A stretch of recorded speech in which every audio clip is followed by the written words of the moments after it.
Oh boy.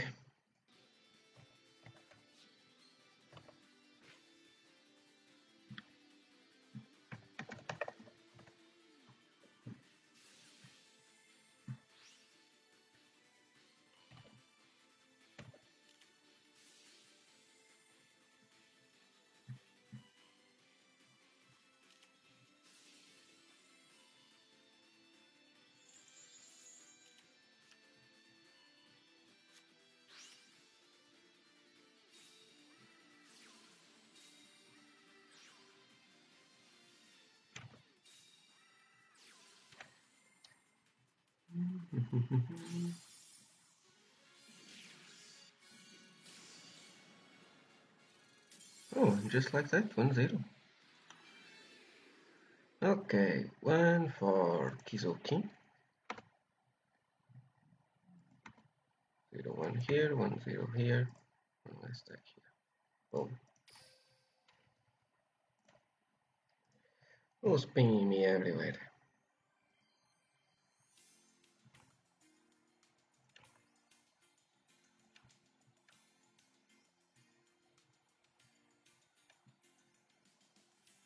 No casters? What do you mean no? Wait, where is the casters? Hello? It should be showing up soon, I guess. We just pray.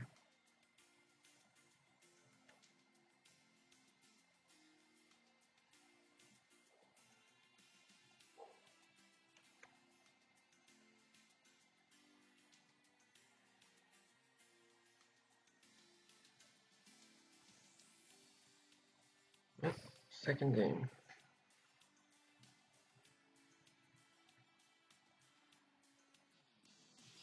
Why do the casters not show up? Am I not in the right booth? I am. I am confusion.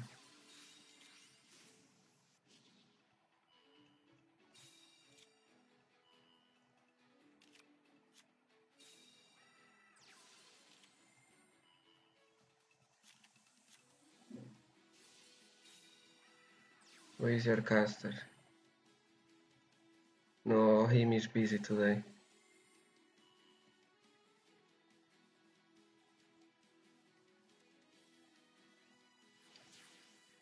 I would just like to know why my name does not show up.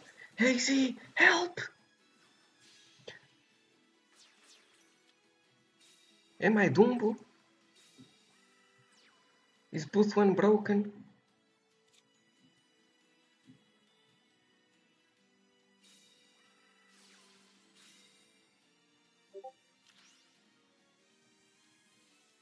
No. Copy paste this to booth one. Okay, I copy paste this to booth one. Ay, ay, ay. Boom. I copy paste this to booth one.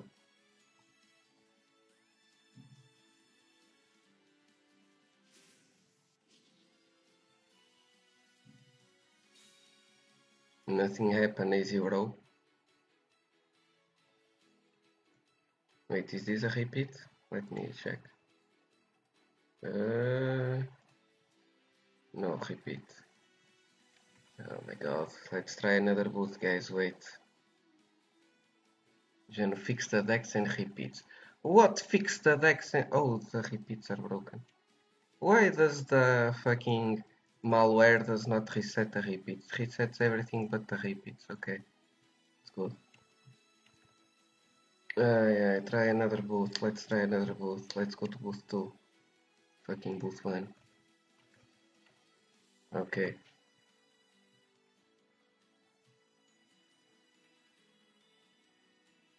Everything should be up to date, hopefully.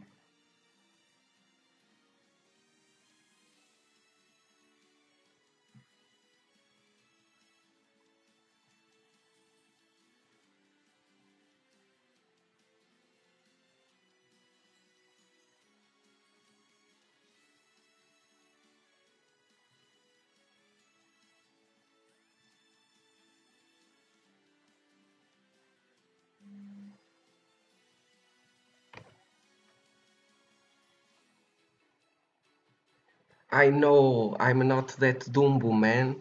I have them.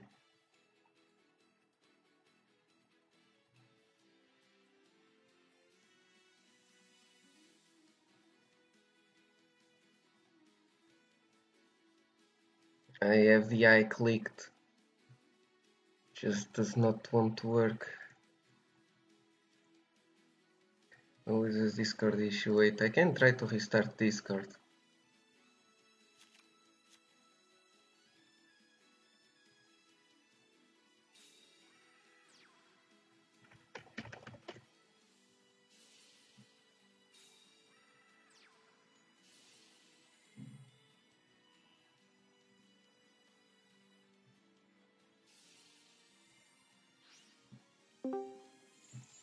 Let's see.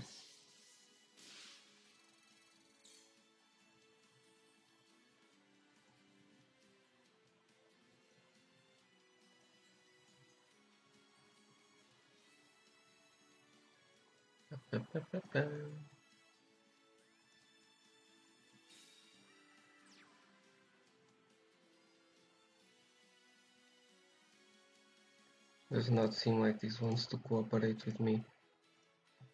Unfortunate.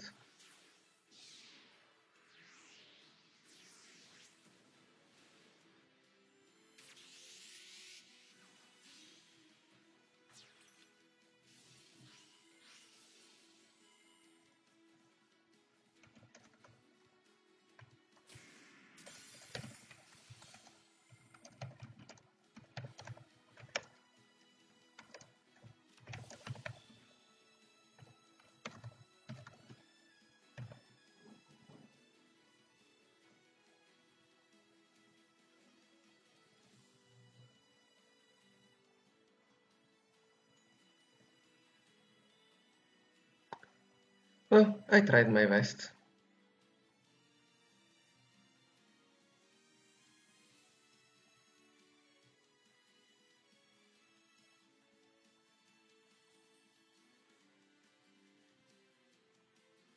You guys just need to know it's me. So, let's look at this game. What we have here? Let's check these graves, because I have... Oh, prismatic. So we have Utopic Shister, Coat, and here we have Mancer. It's a card some people have been cutting. Cool to see it here. Okay. So go straight into the battle phase. This will be lethal. And is there no delay? There is no delay. Yo, bro, Mike. Putting in the work today. With a 2-0 start.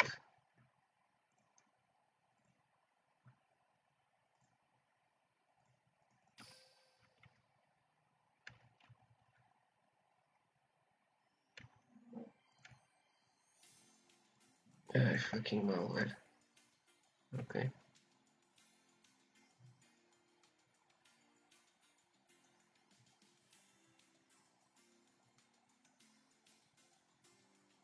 Oh, the caster appeared! Let's go! Nothing like waiting.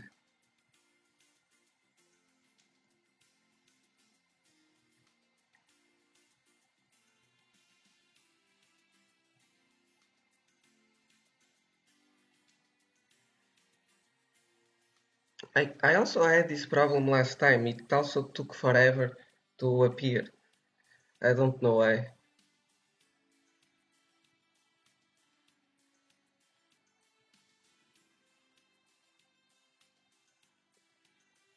Maybe this does some polling or something. Well, Grimjaw on the table. Let's click on this man's name. Let's give this man 2 decks.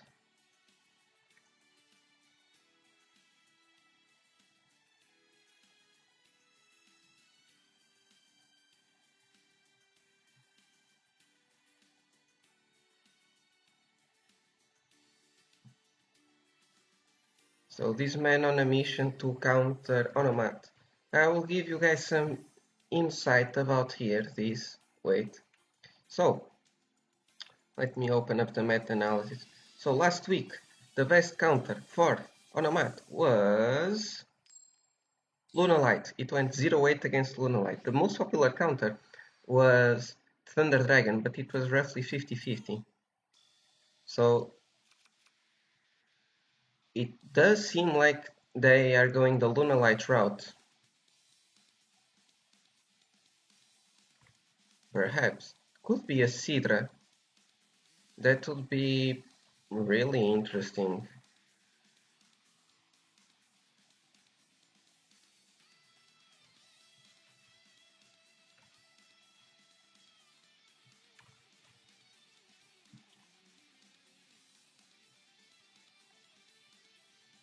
Wait, is the prediction over? I forgot to go do predictions. Can I still do prediction, please? No prediction for this match. What the?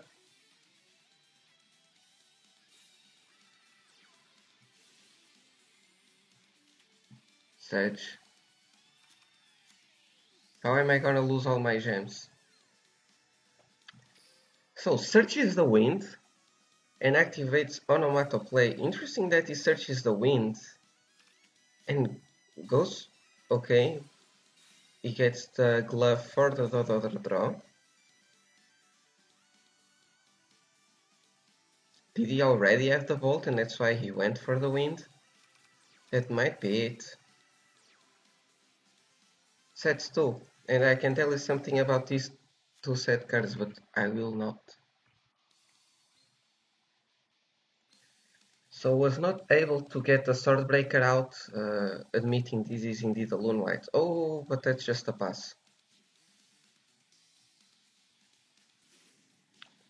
So uses the skills for the second time, shows the Gaga win. Man, this man has everything prismatic. What is this? Code prismatic, love prismatic, bolt prismatic. This man is a whale. Salve Nick, bem-vindo, guys.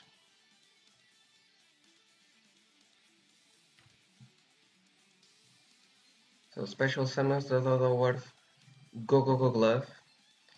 Gaga's sister will be able to target the code to make both level 6. But goes for the draw first.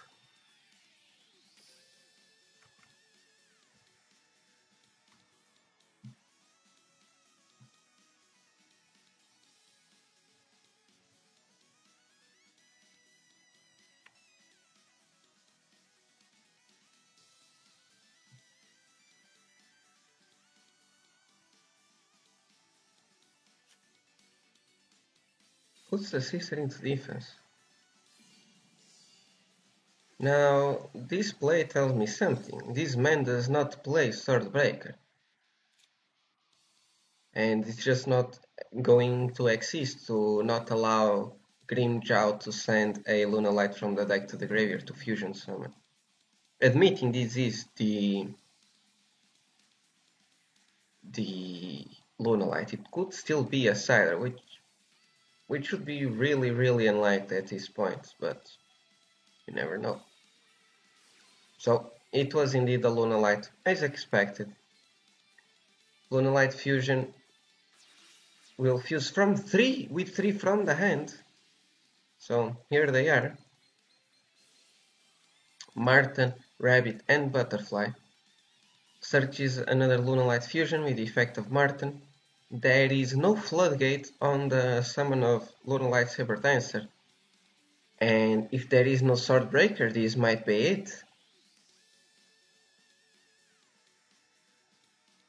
Well, there is still one out, depending on what Grimmjow is in the hand. There still might be one out from the side of Yovro Mike. It's great. It is not great.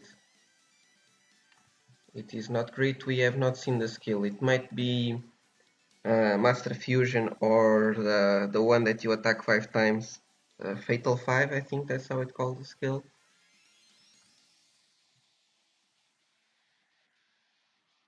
Does Lunalight auto-lose when Swordbreaker is on the field? No, they do not auto-lose. They usually run 2 to 3 XCs, usually. Like Spider, they also run the Butterfly one, And oh, he does run the Swordbreaker. That's interesting. Yeah, they run Spider. They sometimes run the Fire Fist one. Spider, Fire Fist one, Butterfly. I've seen some people running Diamond Direwolf, but that is not that popular right now.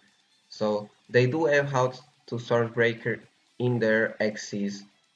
They might also run Attack because if you are sending Lunalights to counter Onomat, you should be prepared to deal with a Swordbreaker. So, you know, they might run Book of Moon, maybe. Something like that to help them deal with a Swordbreaker. We did see Sphere Karibo here. That does not help.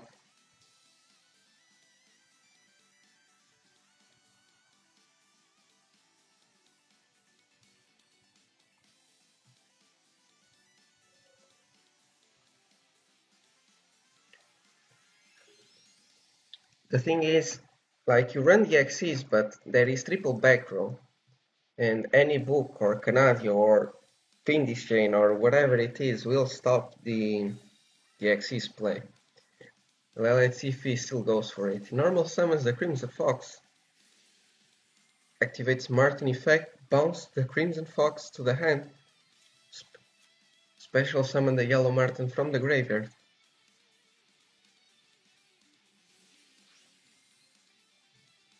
And we'll activate a Lunalight Purple Butterfly to special summon a Lunalight from the hand. And there's the Crimson Fox again, so he is indeed trying to go into the Xyz play.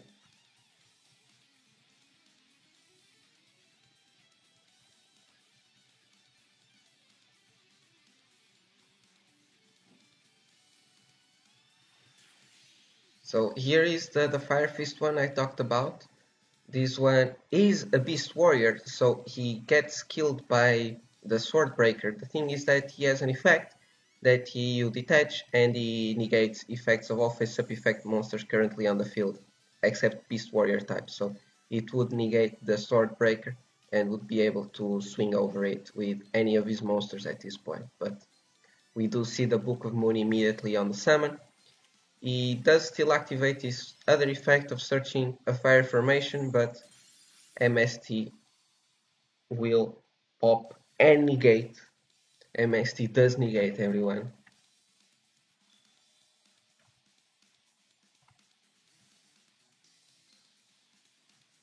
Well,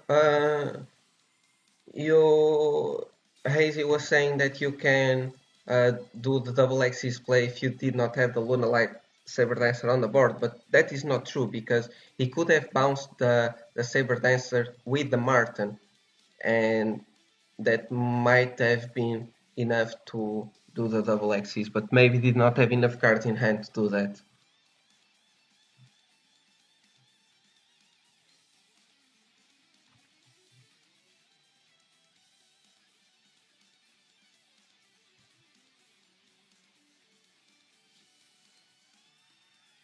So we do see some delays. It might be a Sphere Kuribo in the hand.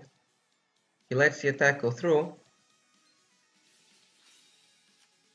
Now, Mike has to be aware that he's somewhat low on life points. It's still 2k, but Saber Dancer can get real big real quick. Currently at 4k, we'll deal 1900 over the head and might be able to still boost more. Reminding you that if Purple Butterfly is sent from the hand or the field to the graveyard, or you can send it from the field or the grave. Oh my god, you can send from the hand or the field to the graveyard and target on Moonlight monster you control. It gains 1000 until the end of the turn, so that would be lethal over the head, unless he Book of Moons his own head or something.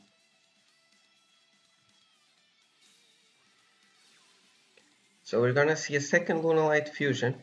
He will be able to go into either of them. We see a Forbidden Lance here. That's interesting to say the least, because he will still be able to fuse. He would still be able to send a Crimson Fox either from the deck or the hand to the graveyard. we know it's not in the hand because he has the Emerald Bird in the hand, so this should be game over the head.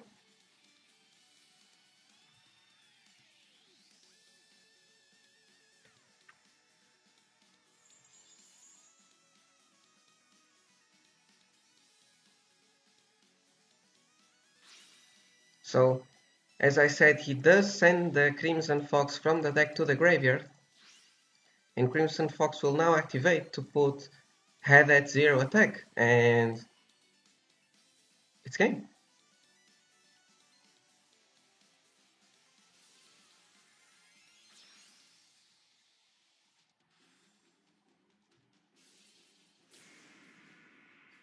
And that's it. So, Sam finally on the board, one for Sam, one for Grimjaw, one loss for Yobro Mike.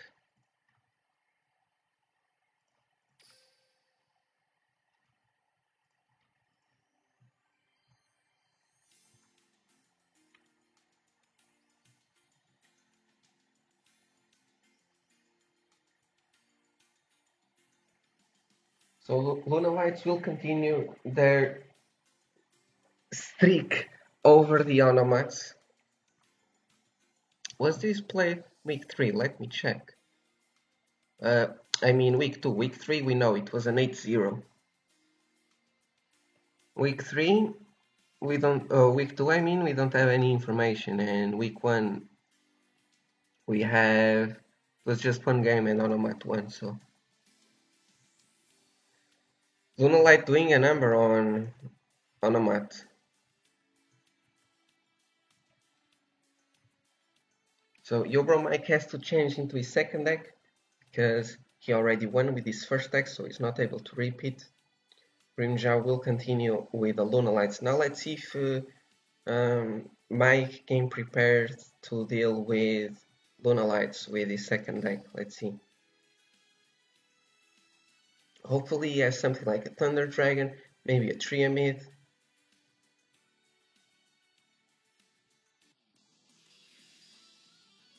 It seems it is TGs. Well, I have not seen this matchup yet.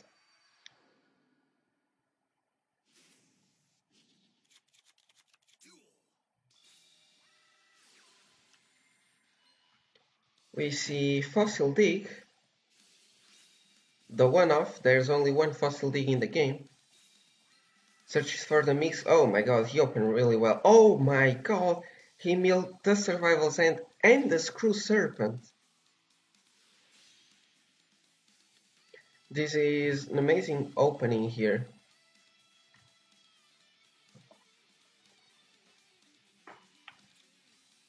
Now, the thing about this matchup, let's think a bit about how this should go. Because TGs do run ways of dealing with all of the fusions. They have Squire Saga, which pops without target, so you can pop the Saber Dancer. They run Halberd, which might be bigger than Saber Dancer, at least in the beginning. Halberd 4K. Saber Dancer needs a lot of resources in the grave to get to 4K. The thing is that Survival's End is not able to target the fusion, and even the small fusion it might be negated by Crimson Fox in the graveyard. That's why he went immediately for the tanky, because he knows Survival's End might not be able to do much against the monsters in this matchup. So great call here from Mike.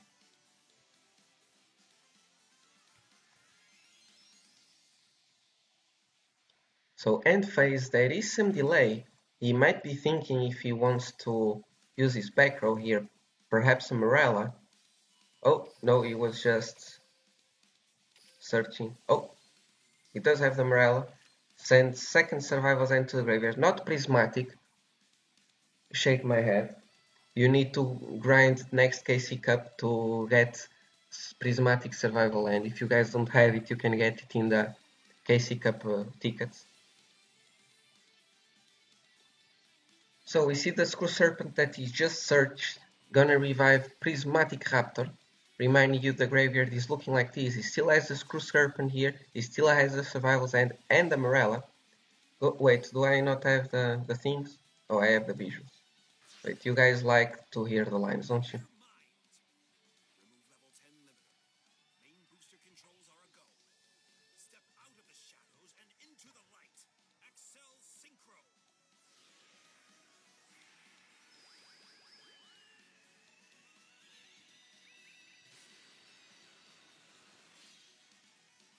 So here's Blade Blaster.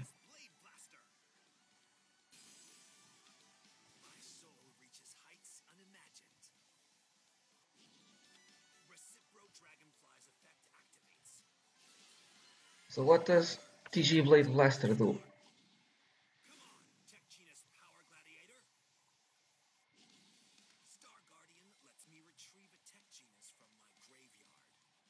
I don't see how this is good, sorry, I don't understand.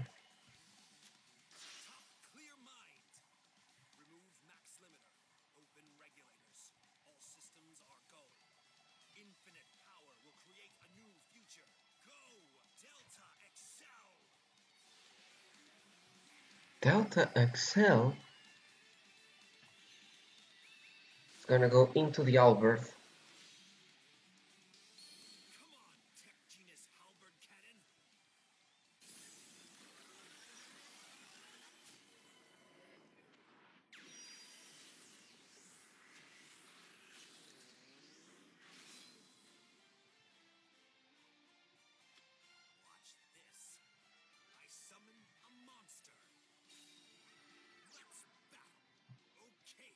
So this will be lethal on board. Let's take out the lines, we already saw everything. So we're gonna see Sphere Karibo still has delay, someone. Well, there is always delay from the survival zen in the graveyard, so we can't really tell if there is more Karibos in the hand or not.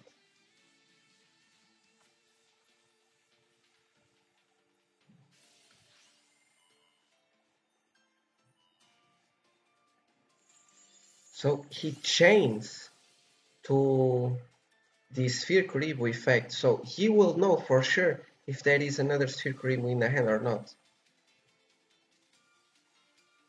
Goes for the powerful rebirth.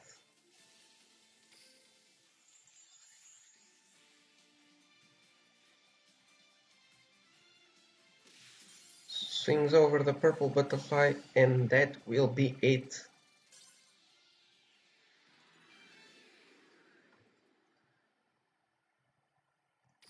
And just like that, Yobromai currently with 3 wins, Rimjao will take his first loss.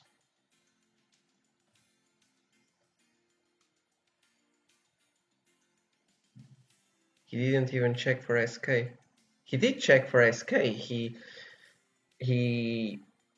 Well, yeah, he checked too late, I guess.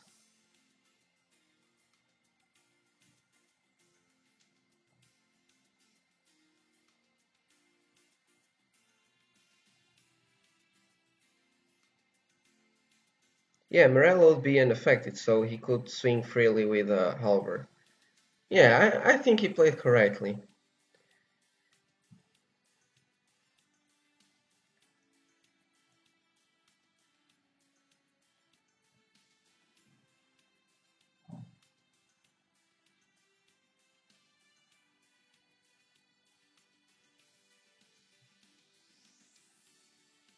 Why can't he activate Sphere? He can activate Sphere. He did activate a Sphere. Canadia or Morella or any Paleo is unaffected by monster effect. So if you try to Sphere Karibo a Paleo, it doesn't work. You just use the card and nothing happens.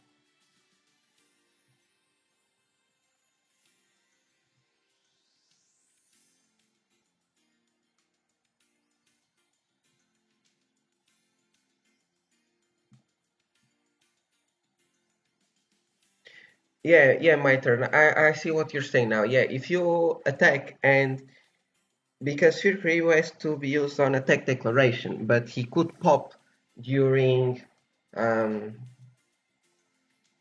battle step, which happens after the attack declaration, and when you redeclare an attack, it's not attack declaration. So he He could have done that. The thing is that Emerald Bird would float, and then you would attack with Halberd into whatever he floats into, so...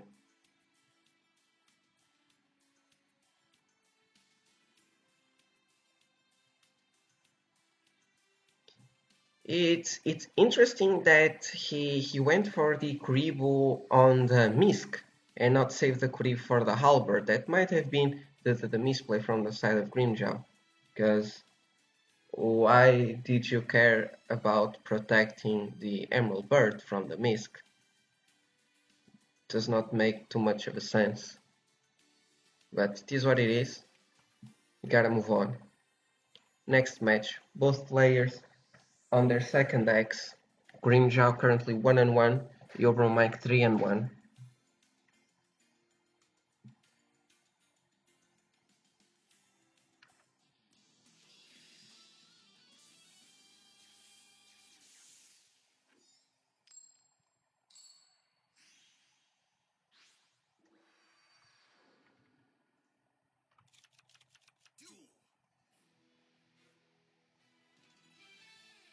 Oh, this is just glitch, guys. Don't worry, don't worry.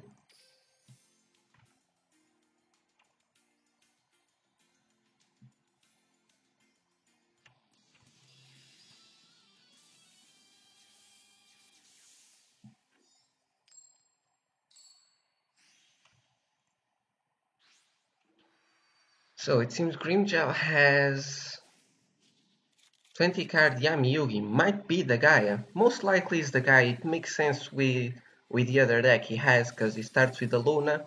He kinda probably expected to lose to a Thunder Dragon.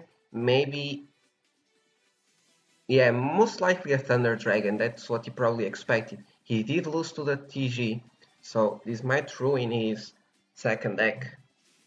So it is indeed the guy. He will activate the Dragon's Knight's Path.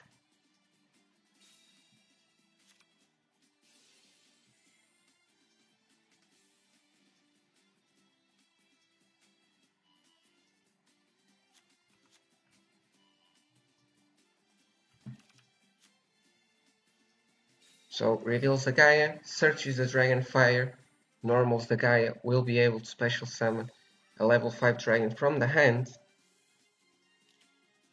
or the graveyard, but there's nothing in the graveyard. We do see the Kanadi immediately on the Curse of Dragonfire.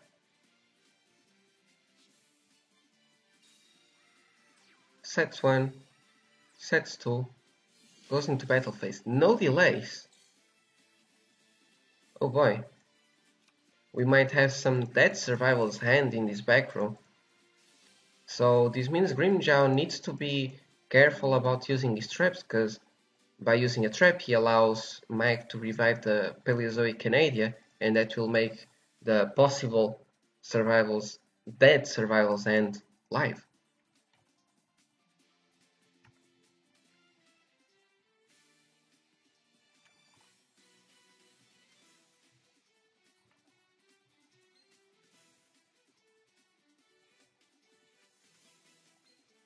So that might be exactly what Grimmjow is thinking about right here, because he might have a TTH or a Canadi or something, but do you really want to use it and give your opponent his Canadi from the graveyard? Let's see.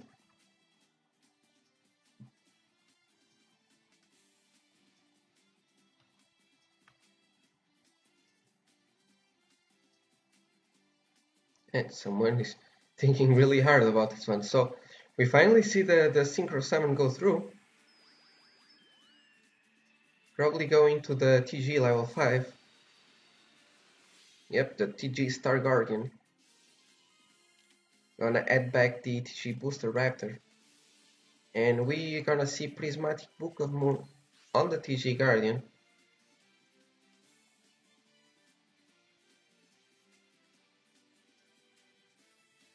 Interesting that he did not use the Book of Moon beforehand to stop the Synchro Summon.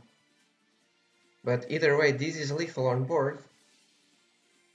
He does go for the fusion, so it is no longer lethal. Well, it is lethal if he goes for the bad fusion, the Galloping Fusion, because it will be able to put the Synchro in attack. He does not go for that one. He goes for the Magical Knight of Dragons, but because it doesn't have to, because he has the Dragon's Mirror.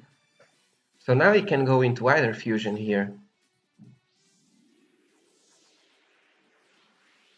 He does go for the Galloping Gaia this time. Gonna be able to search the Spiral Spear Strike, which will give piercing to both these Gaia fusions. Which will not be very relevant here, because he probably flips this one face up into attack to just win. And we see battle phase, there's nothing Yobromai can do, both his back rows are not able to be activated, and we see the effect from the Galloping Gaia putting the Star Guard into attack, and that will be game. So, Grimmjow currently 2-1, and Bromike is gonna lose his second deck, but the damage is already done. Going 3-2 as a starter is great. Now he just needs his team to finish the job.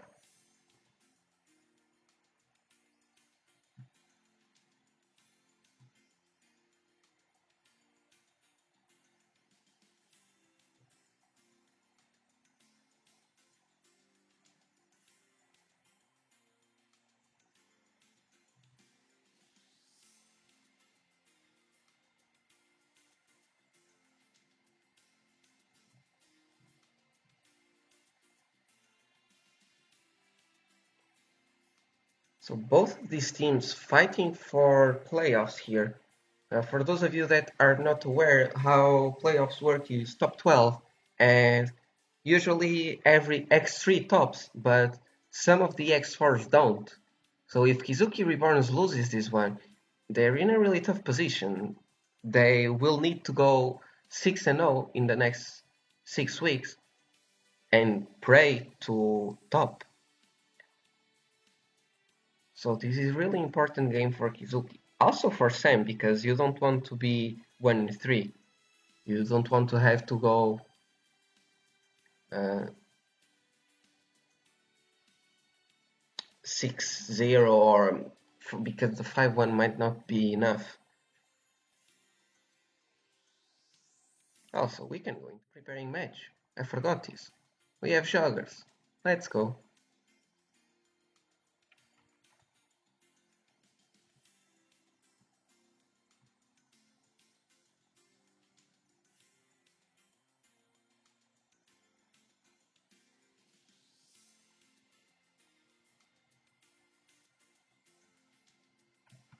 So Kizuki Reborn thinking real hard about who they want to send next. There's no reason for that. You have to counter the guy, which is a deck you should expect, and you still have all your players left besides the starter, so this should be an easy pick. Oh, hello Sal. Thank you for the raid. Wait, did I mess up the things? Oh boy. Did I not paste the emote alert correctly? Did I do a Dumbo?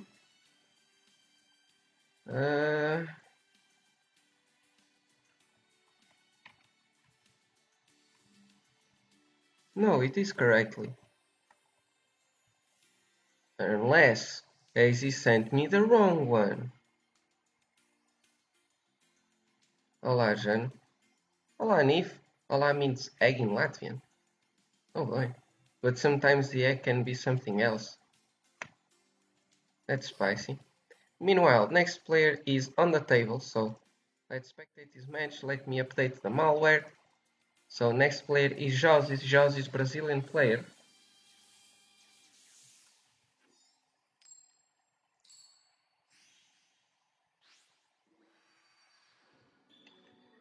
So they do go for the Onomas to counter the Gaia. As expected, this has been the most popular send-in versus Gaia.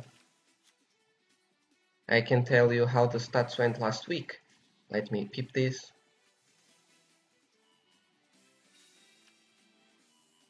So last week we had 26 matchups of Onomat versus Gaia, and it went 16-10 in favor of Onomat, so it gives a 61.5 win percentage to the Onomats. Week before it was similar, it was 55.2%, and the week before it was 55.6%. So definitely the most popular counter to Gaia, and the stats agree that it's a good one. Especially when you open like this. Look at this opening. Draw into bouncer, coat, and triple back row. Grimmjow is in trouble. He does open with a combo at least. We see the Gateway to Chaos. Gateway to Chaos allows you to add one Gaia, the Fierce Knight monster, from your deck to your hand. So he can add all three that he might be playing. The Gaia, the Magical Knight, the Hand Trap, and the Origin.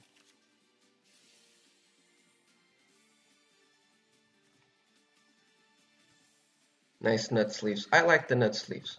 I use the nut sleeves quite often as well. So we're gonna see the MST on the Galloping Gaia. This will stop the effect of adding the level 5 dragon from the deck to the hand. Now, does he already had one in the hand? Or does he just attack? No, it just normal summons the Gaia, the Magical Knight, sets 2.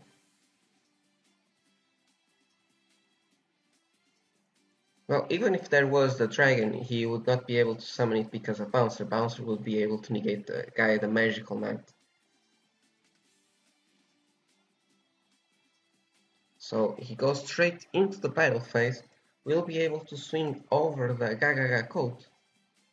But there might be something to stop this. Maybe a Forbidden Lance or a Book of Moon. Even a Canadian.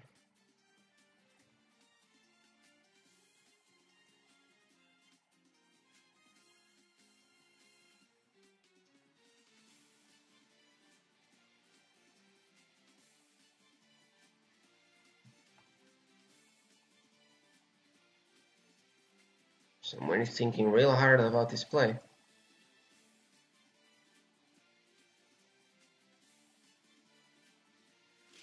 So let's the attack go through. Deals 500 damage.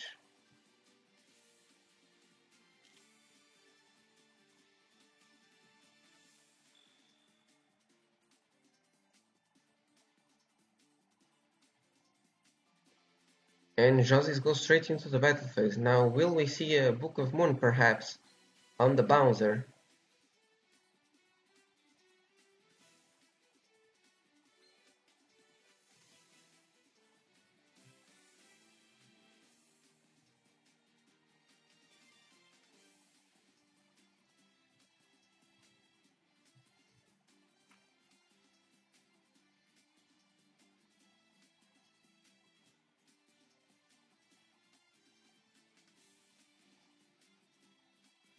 Someone is thinking real hard about this one.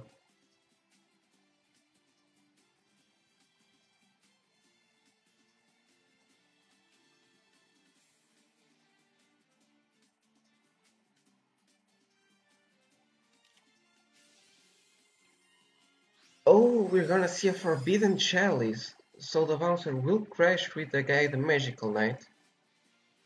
But Grimmjow is still in trouble. He still needs to top deck something good here. He does have a second Gaia. Does he have the dragon? No dragon, just a back row. Goes straight into the battle phase. And the attack goes through. Now, Jossis has more than enough materials here to go into the Gagaga head. Even a coat can do a lot of damage here. So we're gonna see him activating the skill, showing the draw, searching the head. Here's the head. Do we see a second chalice here?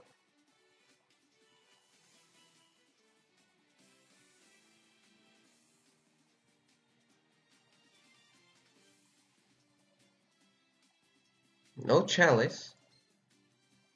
So Jossis will be able to special summon both the sister and the coat. Sister effect gonna target the coat to make both level 6 to enable the rank 6 Xyz plays. but there is some delay on the effect. Will we see perhaps a... Well, we're gonna see the Book of Moon. He could have waited for the effect, but it doesn't make a difference in this case.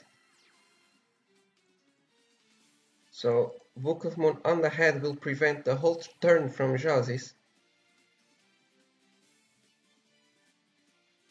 Josis could have perhaps played around this by, instead of summoning the sister, summoning the Utopic, and he would have 3 level 4s in the field, so would be able to Xyz more easily and grab the +1 from the code, but chose not to.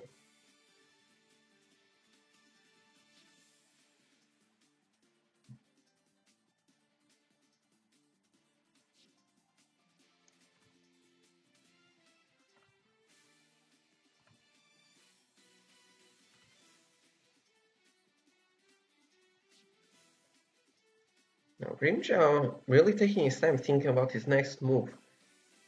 He already went through 2 Gaias, one in the graveyard, one on the field. If he topped the third one, he is not able to summon it because you're only able to normal summon it without tributing if you control no monster, or if your opponent controls a monster with 2300 or more attack, which it does not.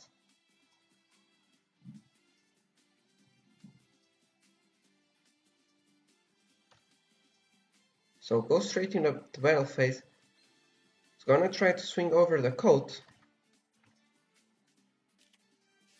but we're gonna see a Paleozoic Canadia in response that will flip down the Gaia the Magical Knight. Remembering you guys, Gaia the Magical Knight has 2100 defense, so Josis is not able to swing over it with any of the monsters he currently has on the board, but he might be able to go into an Xyz. So we are gonna see the Xyz Shokan indeed, with the sister and the head goes into the M7, draws a card from the effect of head, and activates the M7 effect by detaching the head to target the Gaia and send it to the hand. No response. Could perhaps the set back row be a Bluff Dragon's Mirror that he was not able to activate due to not having any dragons in the graveyard? First attack goes through. Second attack goes through. So it did seem like that back row might have been dead. Really unfortunate for Grimmjow, but it is what it is. This is why Onomat has been the go-to counter for Gaia. So 4 for Kizuki, 1-0 for Josis, and Grimmjow currently out of the table, waiting going 2-2, which is good. He did his job, but Sam still in the back foot due to their underwhelming start of 0-2.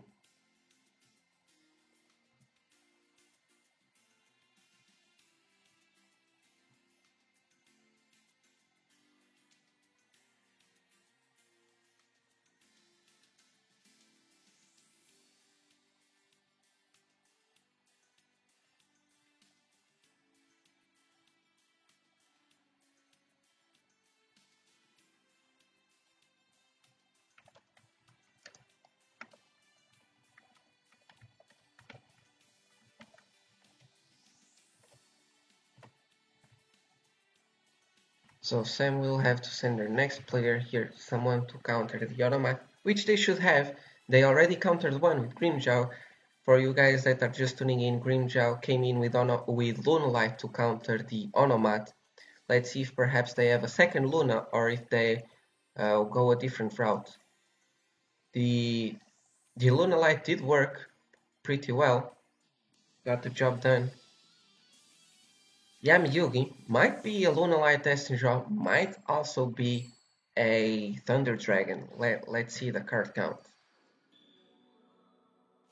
28 cards, might even be a Fire King. But I would not put my money on it.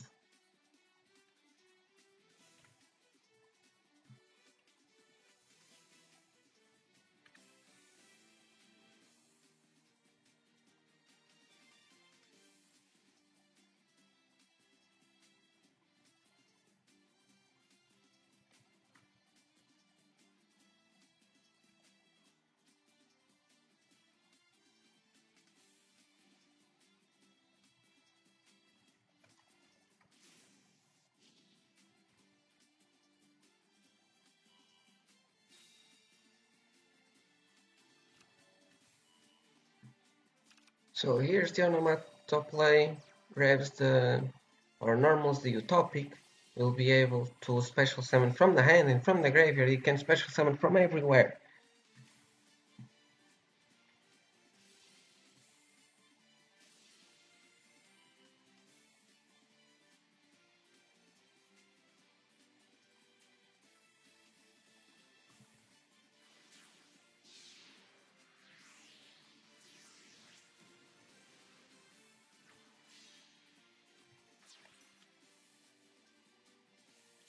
So we're gonna see the bouncer with the sister and the utopic plus the glove. So it is indeed a Thunder Dragon.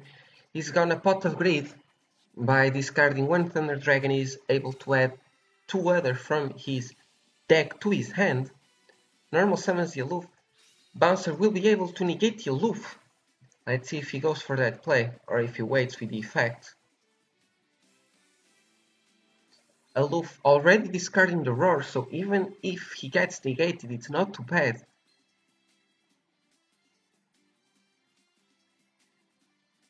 Because if he has a Hawk in the hand,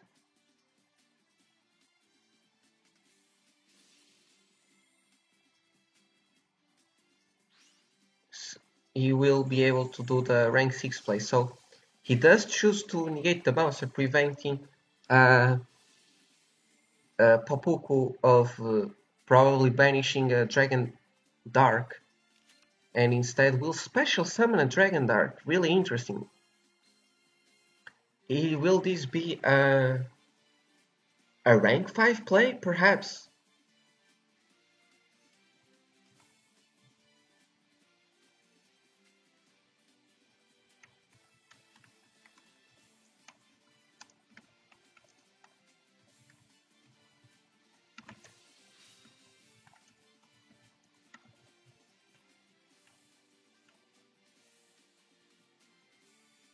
So he does have the Hawk. Why did he went for a Dark instead of doing the Xyz play here?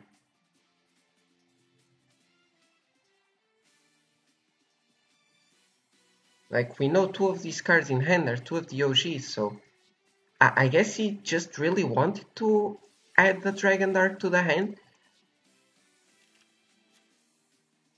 Interesting.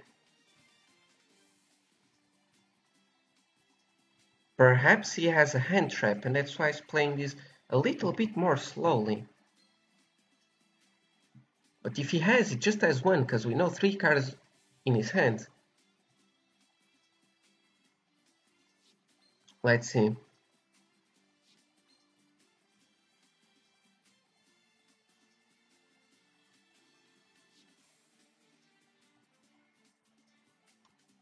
So Josy still can use his skill one time.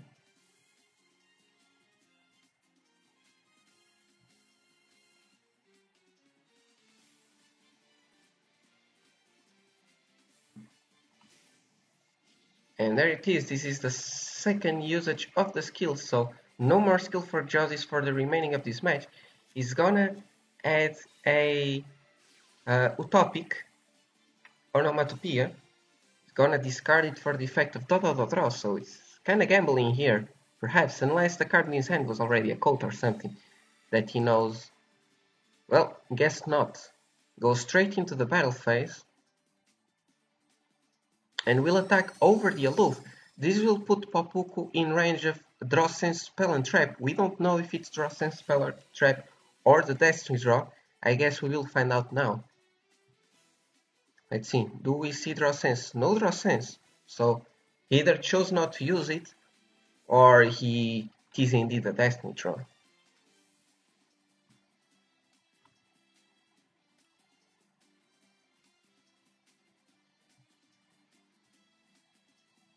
Now, we know, so reminding you the graveyard, we have an OG Thunder Dragon, 2 Dragon Darks, a Hawk and an Aloof.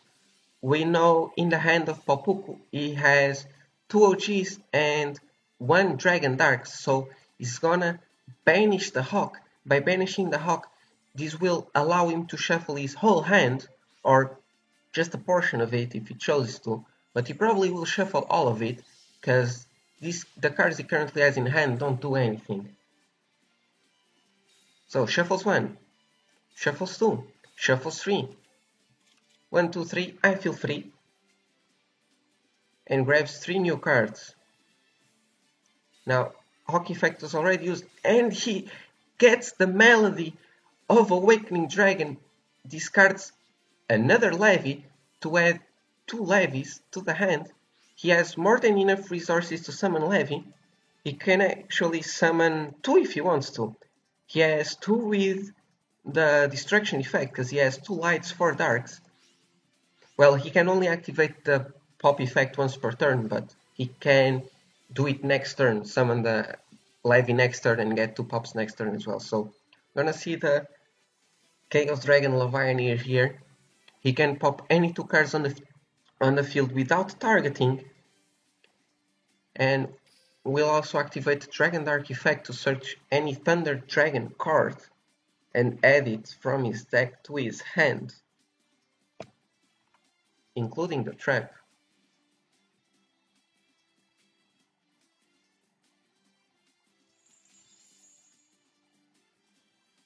So Chain resolves, so back row is no longer chainable at this point. So if Papuku chooses to pop any back row, there will be no response from Josis.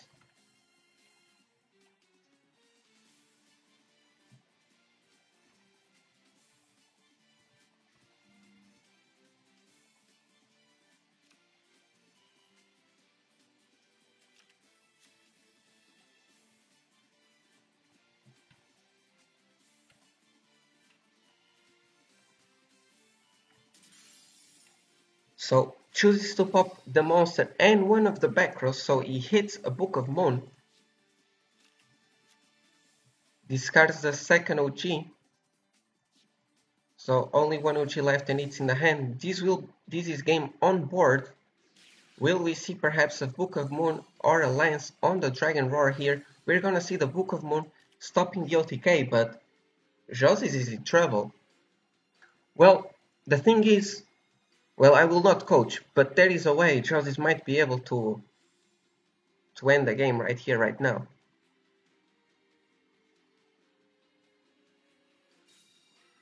Well, that's not the way. The way was you normal summon Colt, you revive an Utopic Onomatopoeia and you go for Excalibur and you have game over the Aloof. If no hand trap, or no hand trap that can stop this. This play does not care about Thrift. It'd only be bad if it was like Temperance or a Kribu. But Papuku revealing that his skill is indeed a Destiny draw, now we know for sure. And this is game on board once again. A book will not be able to stop the OTK this time. And that will be it.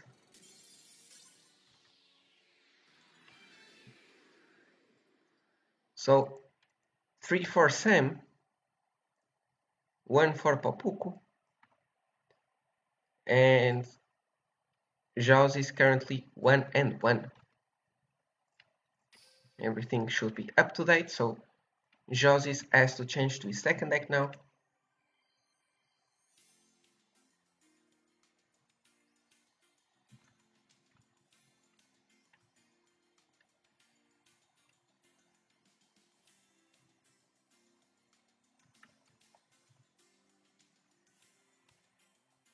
And let's hop on the next duel.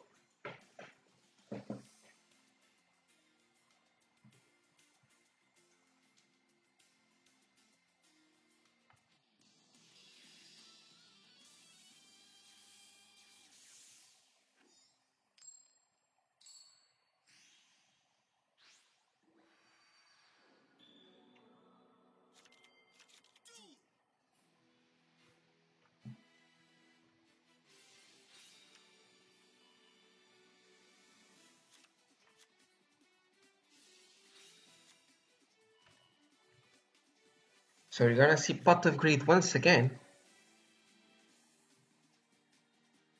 Well, actually this time it chose not to do the Pot of Greed. It's carried 1 for 1 and then another one to get the second. He decided to fill his graveyard this time instead of adding more cards to the hand.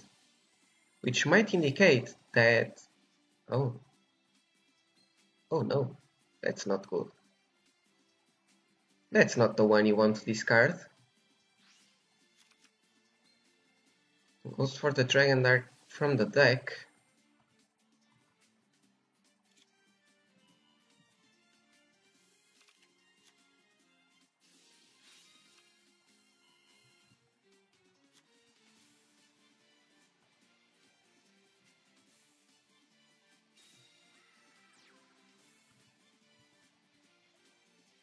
And just pass his turn just like that.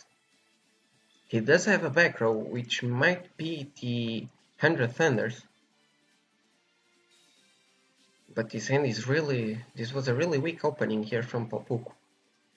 On the other side, we see the Galloping Gaia being activated here on the future Little Yugi. We'll be able to reveal a Gaia the Magical Knight to search his deck for any level 5 dragon type monster. Usually the Curse of Dragonfire, but some people play some other stuff. So it is indeed the Curse of Dragonfire that he adds. Hello Panda, welcome man. So we do see the normal summoning here from the guy, the Magical Knight. We'll be able to special summon from the hand the Curse of Dragonfire we just saw him search. Curse of Dragonfire effect will activate, allowing him to fusion summon from his extra deck using monsters he controls as fusion materials, including himself. And as usual, here's the guy, the Magical Knight of Dragons.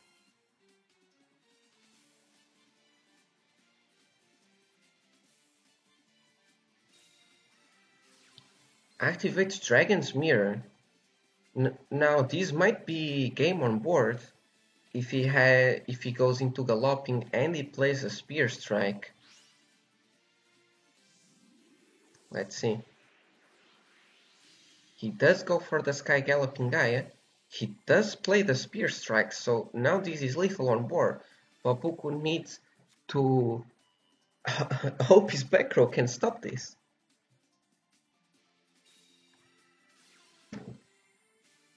So here's the Spiral Spear Strike. Oh boy. And now Papuku will have, if this is the 100 Thunders, he will have to use this now during the main phase.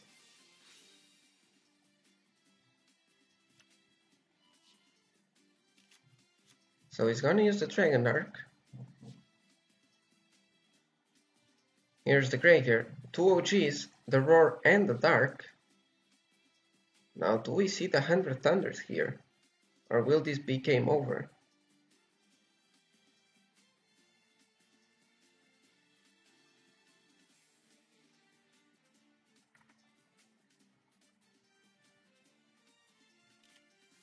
So here it is, the Thunder Dragon's 100 Thunders will target the OG Thunder Dragon. Summons one. Just one. So this will be enough to prevent lethal. Now Josis can play around the Destiny draw if he chooses to, because if he just attacks the face sub attacks it's only 1900, but he activates the guy, the Magical Knight of Dragons, so if there is either a Chalice or the hand trap in the hand, this will be game, and there is nothing Papuku can do about that. Or he discards an Origin, that also works. Origin effect will activate, resetting the guy, the Magical Knight of Dragons attack and swinging for game.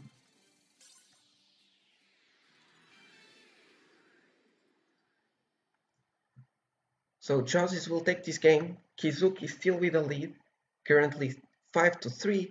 Josis 2-1, and Papuku taking his first loss, 1-1.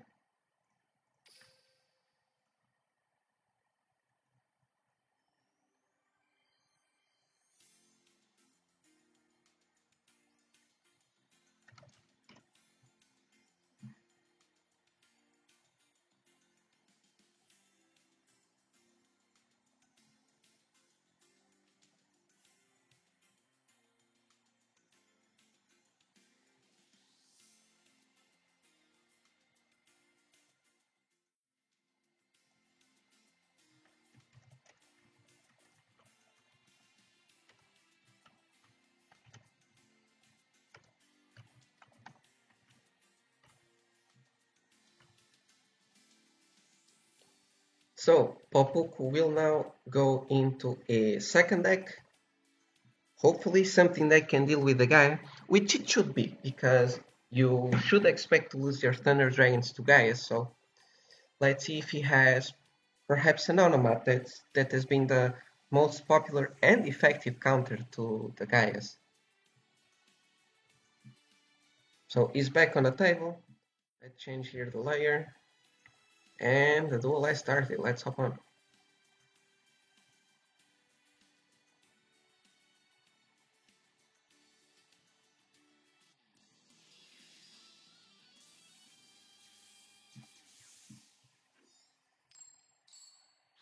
So it is indeed the Onomat. Onomat will be going second.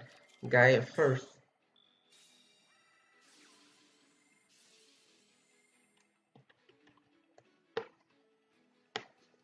So opens with a field spell. No skill required. Will reveal the Cursed Dragonfire to add one Gaia the Fierce Knight monster from his deck to his hand. Goes for Gaia the Magical Knight and immediately summons it. So we will be seeing a fusion play here.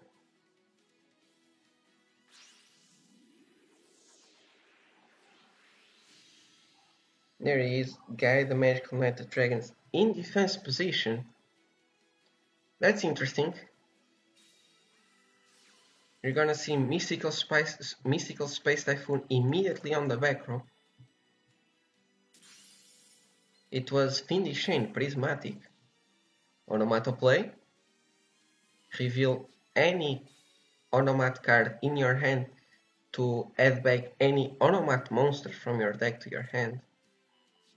Reveals the topic, gets the sister, grabs the sister. Don't grab your sisters, or do. I don't care. Hey Vini, bem-vindo guys.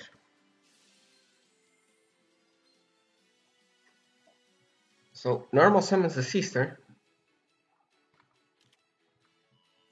searches the wind, probably trying to play around the pop from the guy, the Magical Knight of Dragons. Or not, he goes for the wind immediately. Perhaps no coat in hand. Gaga Sister effect gonna activate. Target the topic. Make both level 6. And Book of Moon. From the side of Popuk, Book of Moon will negate the guy, the Magical Knight of Dragons effect, because the effect says you can target one other card on the field. This card loses exactly 2600 attack, and if it does, destroy that card. Because he was flipped face down, he does not lose the attack, and so is not able to destroy the card. Goes for the bouncer and swings over the guy, the Magical Knight of Dragons.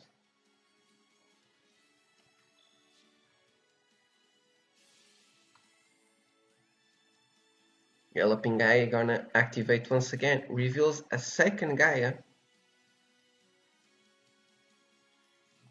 Interesting that he had a Gaia in hand, but he chose not to go into the hand trap.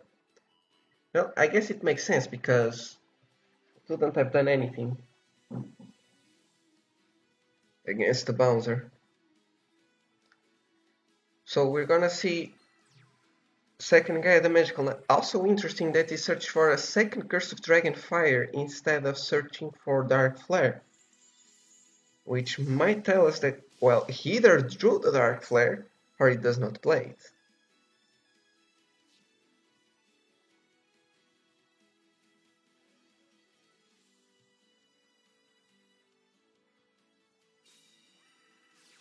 So no Dark Flare in hand, but he does have the Dragon's Mirror. Now, if he, for you guys that might not be aware, if you're going into the Galloping Gaia fusion, you can banish the guy, the Magical Knight of Dragons, which it does exactly that, so you get to keep your Curse of Dragonfire in the graveyard. Ooh. But that might have been a mistake, because now he is negated, and now he does not have a way of dealing with a Photon Strike Bouncer, which if he went for the other fusion he would have. He just had to pop it.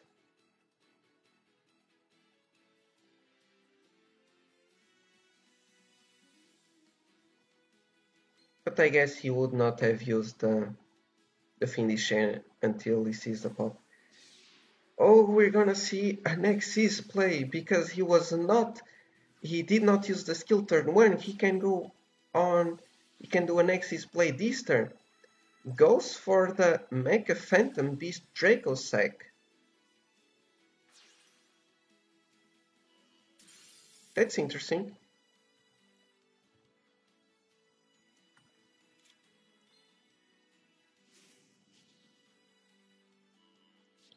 So Popoku does stop Onomat card, being the Dododo draw.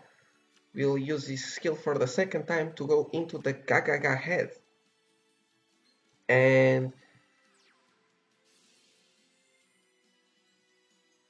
I'm pretty sure this is game.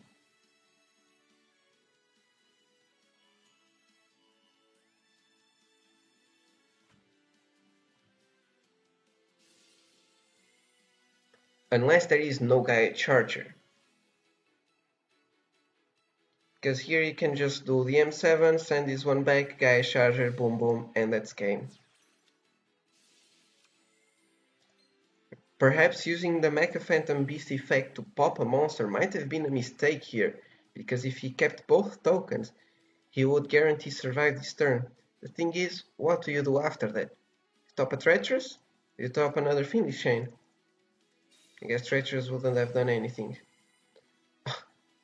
Tops the Volt, so it doesn't even need the Gaia Charger here. It can just bounce back the Mecha Phantom Beast, Dracossack, and that would be game. Doesn't have restrict from Gaia. Yes, it does. My bad. But he's a god.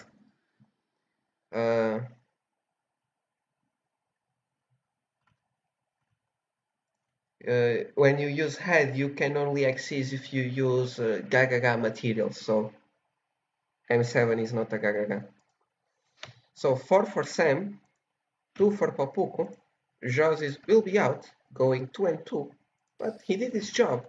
If Kizuki can continue trading 1 by 1, the match will be theirs. And we see gold on the table already, so let's put his decks.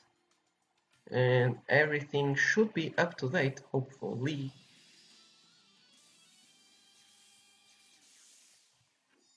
So, to counter Onomat, we see Teia. 25 card great. 25 card great Teia. Huh.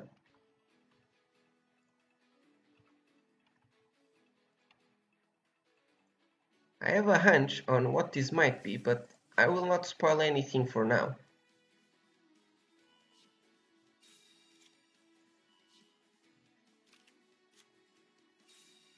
So Popoku doing the regular Onomat stuff. Reveals the bolt, searches the sister, normals the sister, grabs the bolt, has the coat.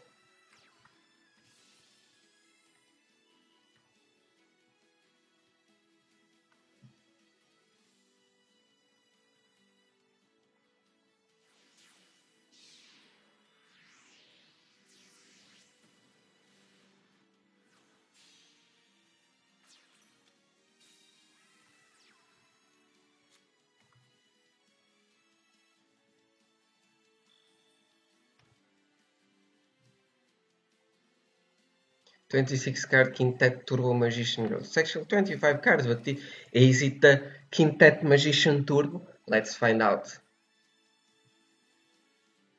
Reminding you, he is playing Grid, and it is Witchcrafters. 25 card Witchcrafter Grid. Normals a Shemitah and passes turn. Reminding you, Bouncer would be able to negate a Shemitah after Shemitah tributes herself, so no reason to tribute or using the effect to tribute itself here.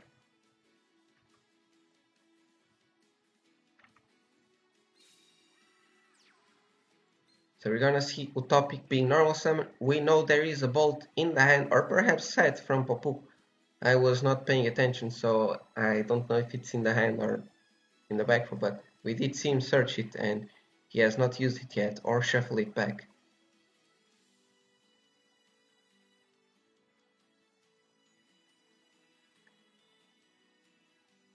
Now, in this matchup, you need to be aware of what you want to pop, because popping a back row, you might be popping something that the Witchcraft wants in the graveyard. So always be careful. And I guess that's why I chose not to pop anything. We are gonna see the Book of Moon on the bouncer, so Shemitah is now safe to tag out, and we do see a Masterpiece targeting the Book of Moon, adding from his deck to his hand another one, both prismatic.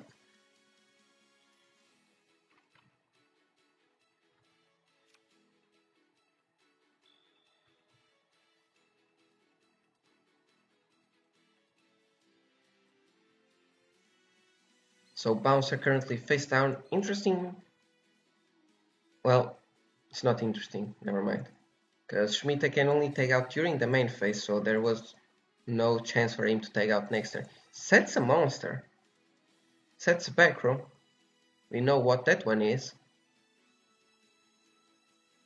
Goes straight into battle phase. Now, Bouncer has 2000 defense, so Shemitah is not able to swing over it, but she would be able to swing over the Utopic if there is nothing to stop this.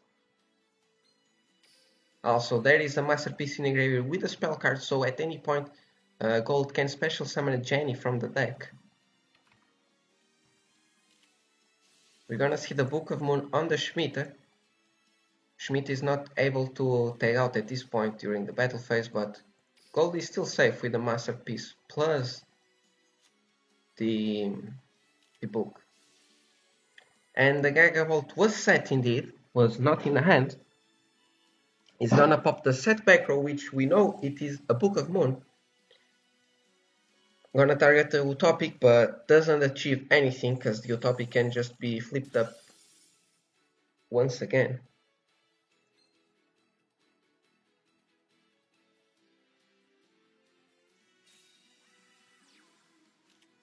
Book sets a back row, flips up the bouncer, flips up the Utopic. Gold does not summon the Jenny in the main phase, which makes sense because it would just be getting negated by bouncer. Kills the Shemitah, attacks over the set card. It was a Pitore.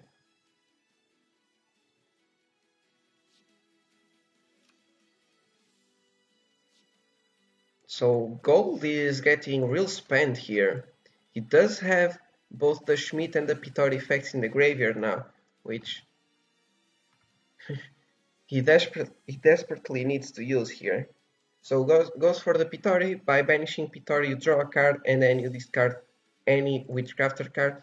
He goes for a Prismatic Madame Vert.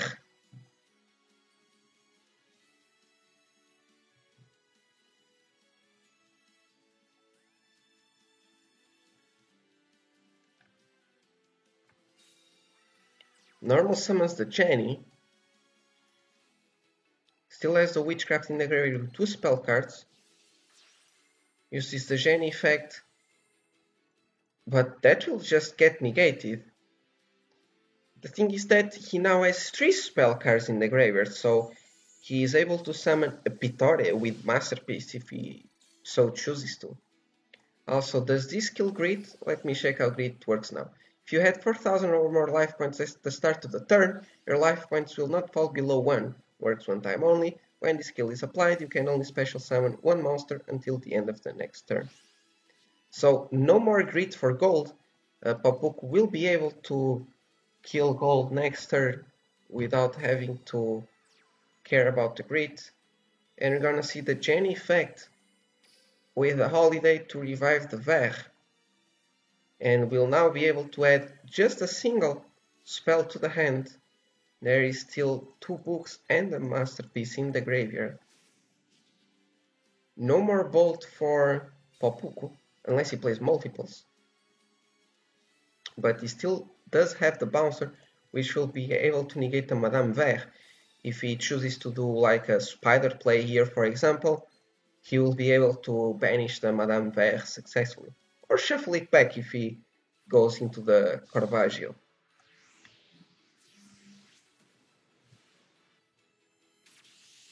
So here's the Malevolent Sin. Do we see the Caravaggio? Well, we're gonna see the Patrons. So he will have multiple spells in the hand. He has two now. We know it's Unveiling and Collaboration. But that will not stop this play.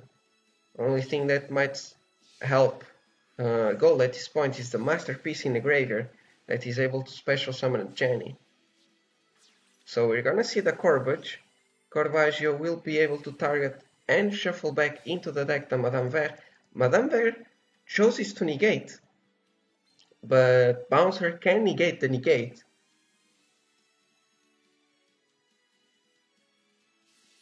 And that's exactly what it does. Bouncer will negate the negate, and Madame Vert will get shuffled back into the deck. Now at this point there are 3 spell cards in the graveyard here for gold, so he can go into Pittore if he wants to. Patronus has already been used this turn. He does go for the Masterpiece by banishing only one special summon, his second Jenny, in the main phase, so he's now able to tag out into any of the other Witchcrafter monsters. And he does exactly that. It's gonna take out into the Madame Vert. Madame Vert cannot negate or boost or anything, but it does not need because defense too big for both the Bouncer and the Corbage.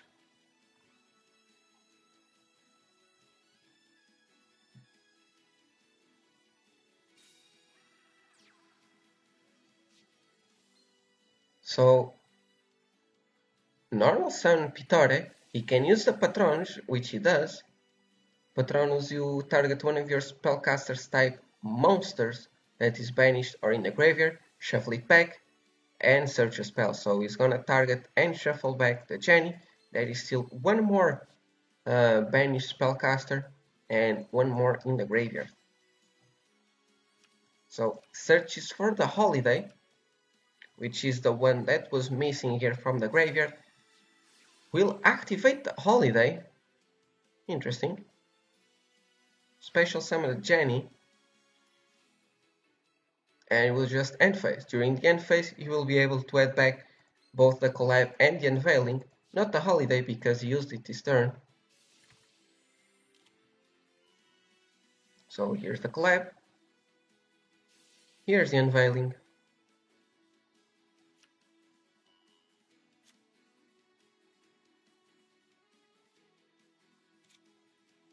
Now Corbage has a forbidden effect. When the battle position of a monster is changed, you... How is it?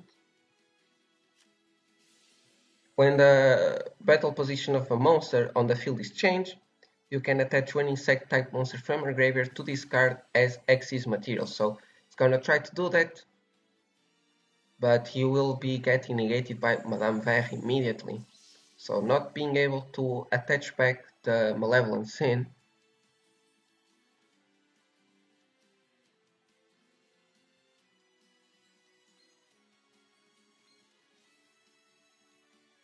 Now, Apopuku still has had in somewhere, and Gold gonna tag out the Pittore into another Vert, no, into a Shemitah. Gonna go through the Shemitah, trying to get stuff in the graveyard, probably wanna set up a second Masterpiece.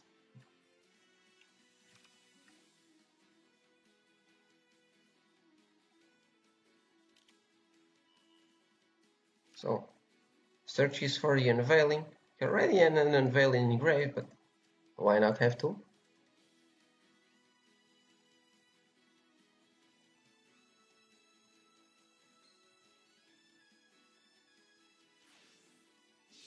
Oh, we're gonna see the Gaia Charger being summoned here.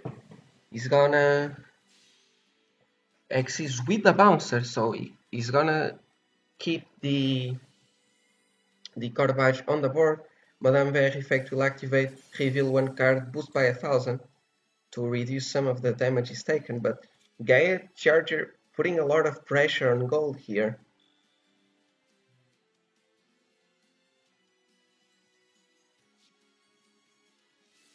Gaia Charger might be able to steal this game from gold.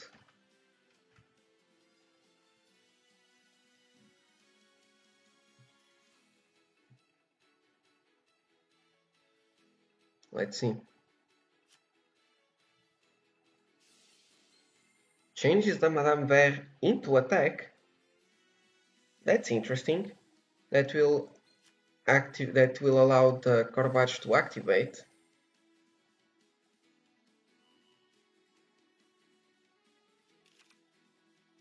Well, I guess he will have a lot of spell cards in the hand this turn, so Madame Ver kinda protected, I guess, by her own effect of boosting during damage calculation. So Schmidt effect gonna activate, discard the collaboration, the second one, 2 collaborations, 2 unveiling, 1 holiday in the grave. Now, reminding you here, you can only use each effect of Witchcrafter Madame Ver once per turn, so having 2 on the board does not do much. Reveals Volcanic Wall. So swings over the Corvage. That's quite interesting. That you would go for the Corvage when both these monsters are in attack. Well, I guess he might want to play around a possible Book or Canadi, I guess. So lots of spells back to the hand. He has at least 4 spells. He has 1 of each Witchcrafter and the Volcanic Wall. And he actually has 2 Unveiling. So 2 Unveiling, 1 Collab, 1 Holiday, 1 Volcanic Wall. Pretty sure that's the hand. And Papuku is not looking very happy right now. He does have triple back row, but does not seem like they're doing much. Does he have Masterpiece too? Not right now. He already went through 1 Masterpiece. He used his Masterpiece early on to summon a Jenny.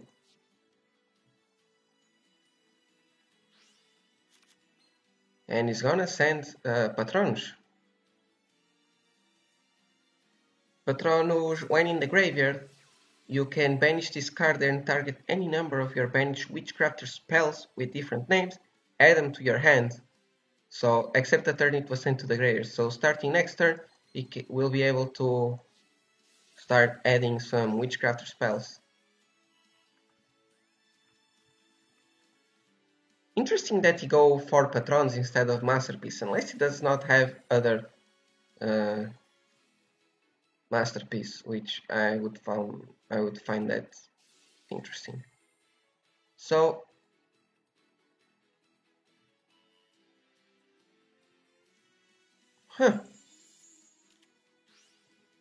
if Phoenix chains 1 Madame Ver and books the other on the main phase,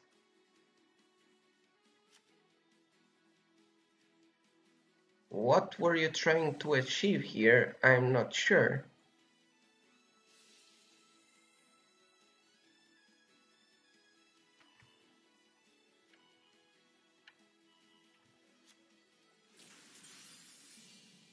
And that will be game.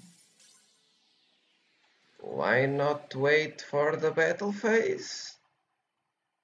I'm afraid I will never know. So Papuku is out.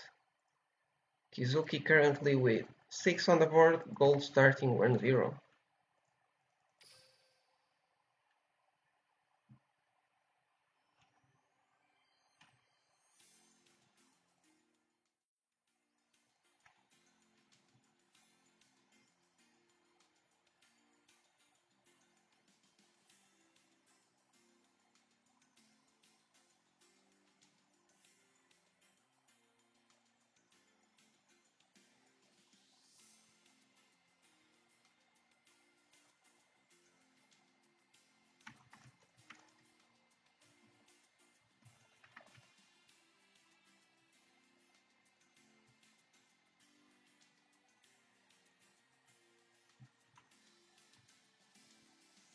So Sam now has to counter Witchcrafter. Witchcrafter, not a very popular deck, so they might have to put some thought on what to send next.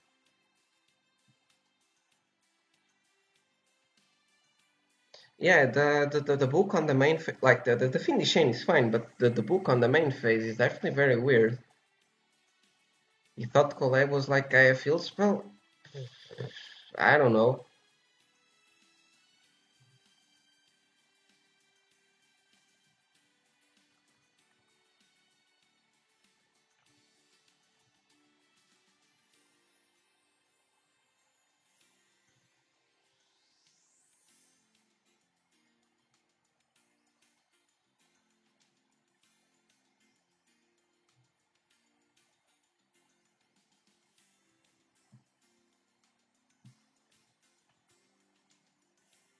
So they're taking their sweet time. Reminding you viewers, both teams have 15 minutes each to swap players. If they do not send their players in time, they start getting deck losses. But oh, there is a player on the room. Let's see who it is. It is Zenzo. Zenzo joined the room. Still not on the table.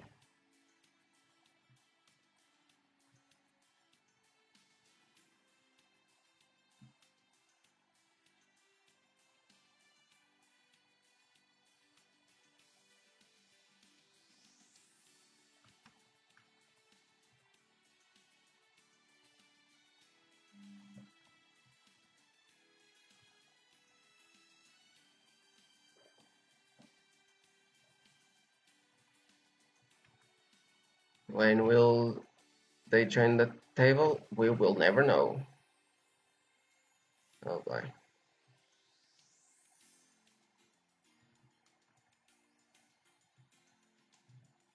Salve Lancaster, bem-vindo, gajo. Os gajos aqui estão-me a dar uma seca. Senta logo na mesa, gajo. Tanto tempo.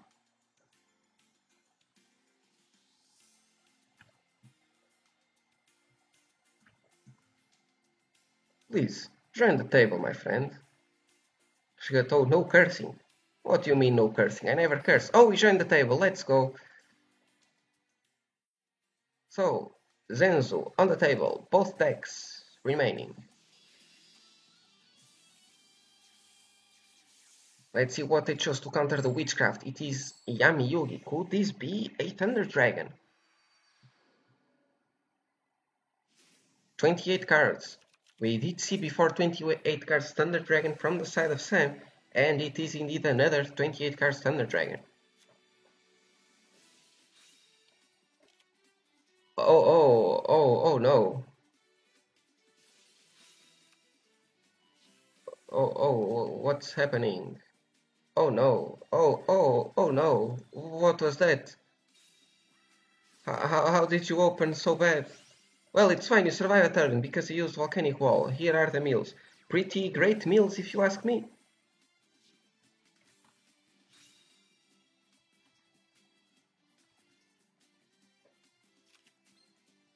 Goes for Schmita. The turn you send 3 cards from the top of your deck to the graveyard. You cannot declare an attack during that turn. So no attacks from Gold this turn. He will be able to add 2 Witchcrafter spell cards from his graveyard to his hand. Now, we do know Zenzu has 2 OG Thunder Dragons in the hand. He has the third one and the Roar in the graveyard. Let's see if he top decks something that will allow him to do anything. He does have a Dragon Duo in the hand already, so at least we'll be able to trigger the Roar to special summon something from the deck to the field. Goes for the Hawk. And he topped the second Hawk to be able to Xyz. Now, if Gold wants to take out, he has to do it right now, which he does. He does not want to lose to a bouncer, so takes out early. Good play. But the thing is, Zenzo can go into the M7, force the Madame Vert effect, but that doesn't do anything because this would get negated as well. Never mind. We're gonna see Patronus shuffle back to Jenny, add a collab perhaps? A collab. Reminding you he has an Holiday in the hand and a collab in the hand, and in the grave he has both Holiday and Unveiling.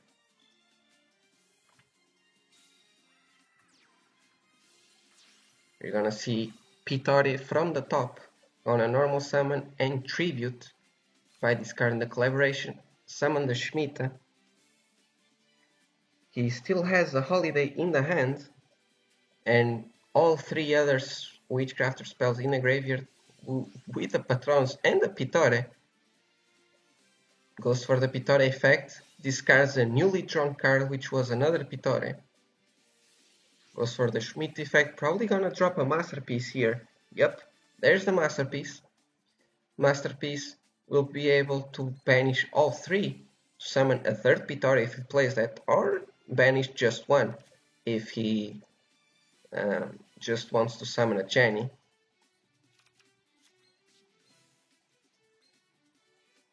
Go straight into the battle phase. He has two Witchcrafter spell in the hand, will be able to reveal both, boost to 38 and deal 1400. From the last player from Sam that was playing 28 card Thunder Dragon was playing Destiny Draw. This one might be playing Destiny Draw as well.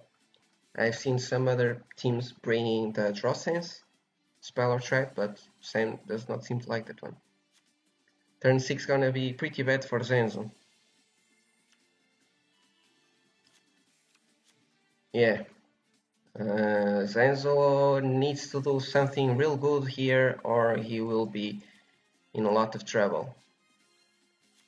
Well, he does have enough in the graveyard to summon one Levy, and he will be able to put the Thunder Dragon on the bottom of the deck, so he will be able to get another light in the graveyard here, because he has, I believe, 2 OG Thunder Dragons in the hand, if I did not miss anything. So do we see the Chaos Dragon Levianeer here? That is much needed here for Zenzo. And he does have it. Chooses to keep the Hawk in the graveyard, so he either has a Hawk in the hand that he wants to use this turn, or yeah, I guess that's the reason, because shuffling your hand when you have 2 OG Thunder Dragons and a Dragon Dark will be pretty good here. So I guess he already has the Hawk and he wants to use it this turn. Perhaps to do the Helios plus another rank 6 Xyz? That would be interesting. Let's find out what he does. TD can still play here, he still has a lot of plays here. Don't count TD out just yet. We're gonna see the rank 8 Xyz, probably the Helios, could be the Zombie-Stein, but that would not make sense here. So it is indeed the Hieratic Sun Dragon Overlord of Heliopolis, but there is a Book of Moon from Gold.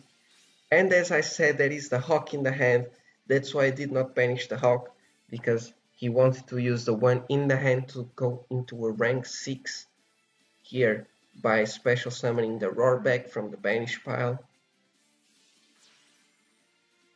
Now Shemitah will take out early, probably trying to play around the bouncer, I guess. I don't know why you would do that, because the play from Zenzo here is not making a bouncer.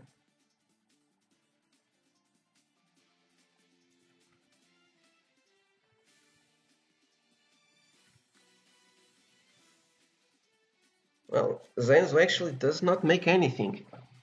Just goes straight into the end phase, adds back the Hawk, still has the Roar in defense. Now reminding you, the duo is here on... Oh, what's happening? Will we see the Gimmick Puppet? Is this the Gimmick Puppet? It is number 15, Gimmick Puppet Giant Grinder. For those of you that do not know what this card does, up to twice per turn during your main phase 1, you can detach one material from this card, then target one special summon monster your opponent controls, destroy it. Then, if it has any Xyz monsters, inflict damage to your opponent equal to half its original attack. That's why he burned for 15 on the Helios pop. Very interesting.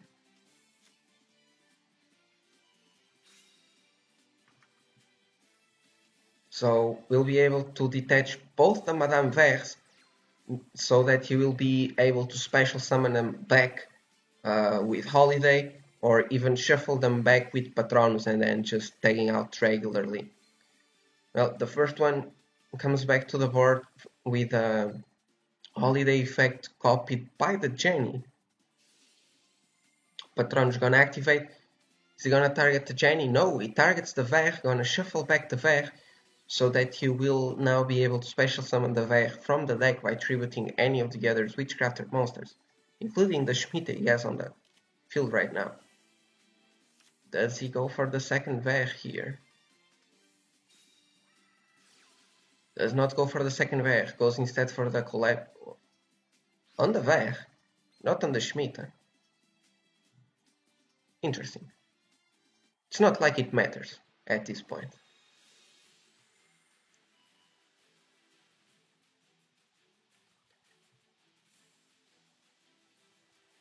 So we're gonna see the 100 Thunders being activated here, gonna summon back 2 Dragon Hawks, but Gold does not care, is gonna swing over the first one, reveals 1, 2, 3, I feel free, kills the first Hawk. Now Zenzu will be able to shuffle any amount of cards in his hand. He goes for all 5! Really trying to dig his deck for a Sphere Evil here. Even a Thrift is fine, because Gold already summoned 3 monsters this turn. The Gimmick, the Ver, and the Schmidt. So kills the Dragon Darks. Will now there be any hand trap to stop the Gimmick Puppet from going for game?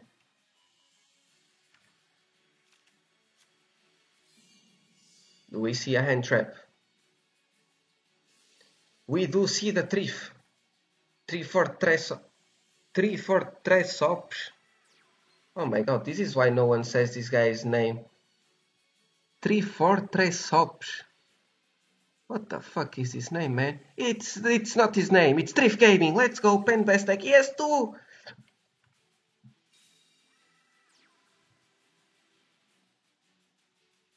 Oh boy, you know what this means. Well, reminding you guys, Gold still has 1 Madame Ver in the deck that he will be able to special summon using the Schmidt effect.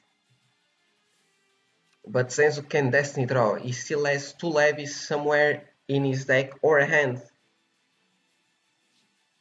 He might also be playing some special tech by having 28 cards with Destiny Draw. We might even see a Lightning Vortex, perhaps. Triceratops plus Fortress.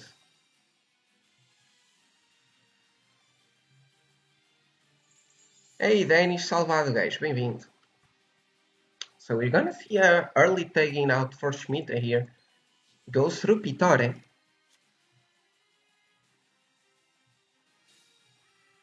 Now we're gonna see the Melody of Awakening Dragons. Discarding the OG Thunder Dragon, gonna add 1, 2 levies in the hand. And he has more than enough to special summon both and get any of the effects he wants. He can even get all light effects if he so chooses to. So here's the bouncer. Now, Gold is in danger. He does still have the Masterpiece in the graveyard and Patronus. But we're gonna see the bouncer into levy play here. So bouncer hits the board. Dragon Dark effect gonna activate, Madame Vert gonna chain, but Bouncer can just negate this, which he will. And starting next turn, Grit is dead, because you need to have 4k life points at the start of the turn for Grit to be live, so starting turn 8, no more Grit for gold. Adds another Hawk. Is that the third Hawk? There's 2 banished. So yeah, that is the third Hawk. Both the other Hawks are banished.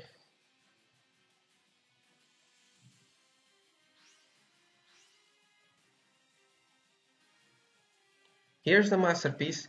Masterpiece will be able to special summon the Genie. Genie will be able to take out into the Ver.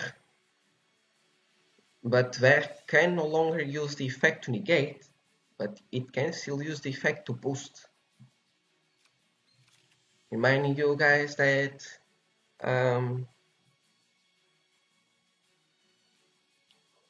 Ver boosts any battling monster. So it includes the number 15 Chemic Puppet Giant Grinder.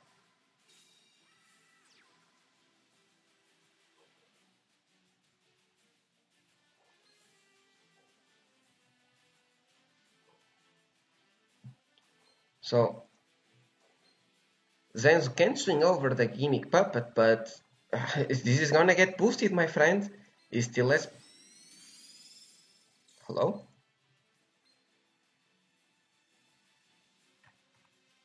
Hello? Did I miss something?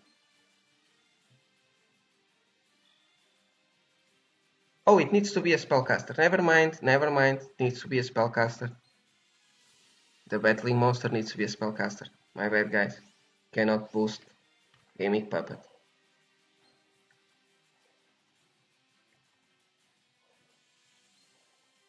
Do we see another rank 8 Xyz? Oh, both in attack. Patronus still in graveyard. It's gonna use the Patronus, gonna target the Holiday and the Collab and add them both back to the hand. No Unveiling to banish. Did have an Unveiling in the graveyard.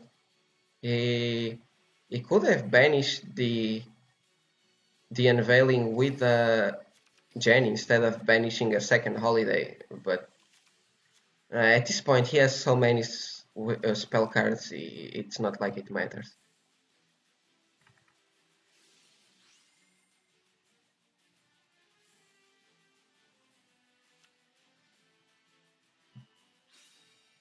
And another Patronus in the graveyard, third Patronus.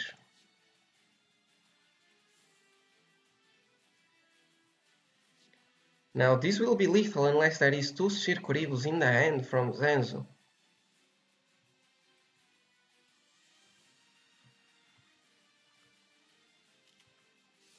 Or a Book of Moon. Book of Moon on the Bouncer. Very interesting. Wait, I was not checking.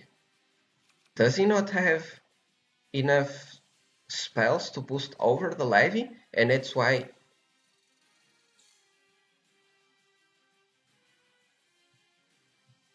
Because he needs 5. He needs his whole hand to be spelled. With different names. I know he has the 3 Witchcrafter ones, which he shows 1, 2, 3. A book too. Never mind, which game? He did have the Book of Moon to get the boosts. And no Sphere Crevo and no second book. Well, so this was the counter pick from Sam. Zenzu came in to counter the Witchcrafters with the Thunder Dragons, but it did not work out. Let's see if this is a repeat.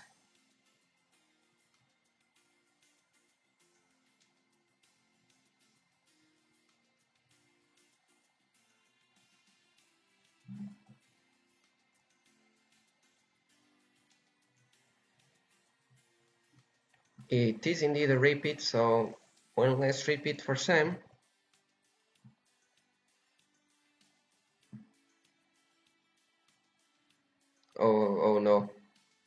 I clicked on another room.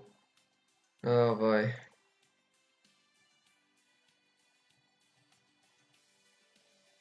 Hopefully this does not kill the layout, please. Konami, Discord, someone. I think we go.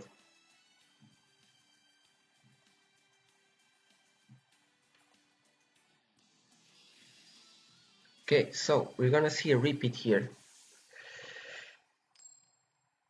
Kizuki currently leading 7-4, and the Witchcrafter about to streak.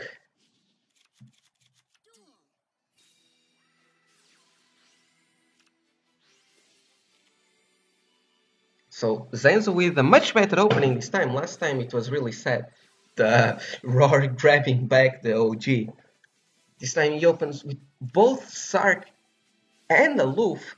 Gonna banish from the deck a Thunder Dragon. OG. Does he intend to add it back when the Aloof dies?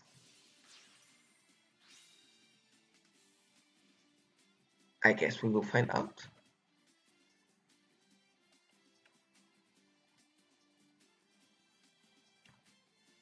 Imagine not bringing Triamids to counter the Witchcrafters. That's a feels bad, man. So, Gold with a good opening so far. Gonna discard the Shemitah. Gonna send to the graveyard the Masterpiece, which will be live. Sets 2 back rows. We know Gold is playing at least 2 Books of Moon and 3 Patronus. So those might be the set back rows. And Gold chooses not to attack on the Aloof. We do see the Dragon Hawk from Zenzo. Gonna be able to special summon one of his banished Thunder Dragons, reminding you that he banished Dragon Dark with the Sark, so next turn he will be able to add back the Dragon Dark to his hand if he does not leave the banish pile.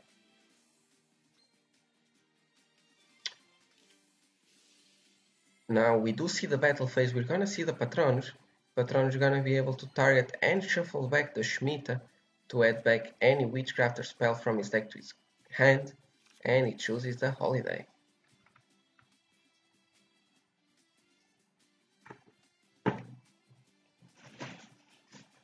No, guys, I need some water. Witchcrafter is killing me, man.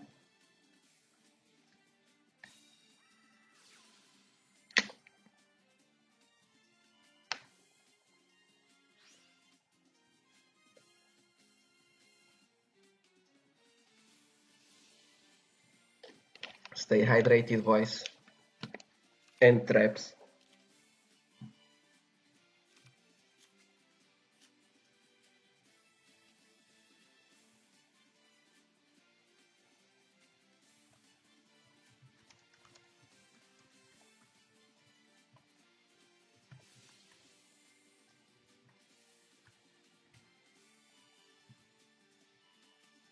So, gonna reveal 2, swing over the Dragon Roar. Dragon Roar will be able to special summon Thunder Dragon from the deck, and he is not in range of Destiny Draw yet. Goes for the Hawk. Hawk will come back to the hand, as the Witchcrafter spell also do.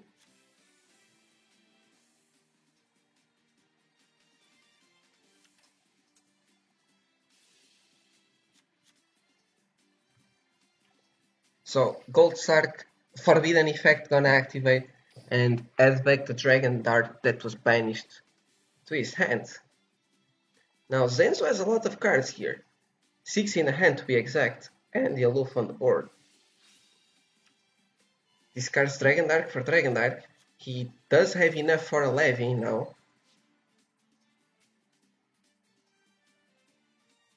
Does not seem like he wants to go for it though. Just sets a monster, perhaps a second Aloof.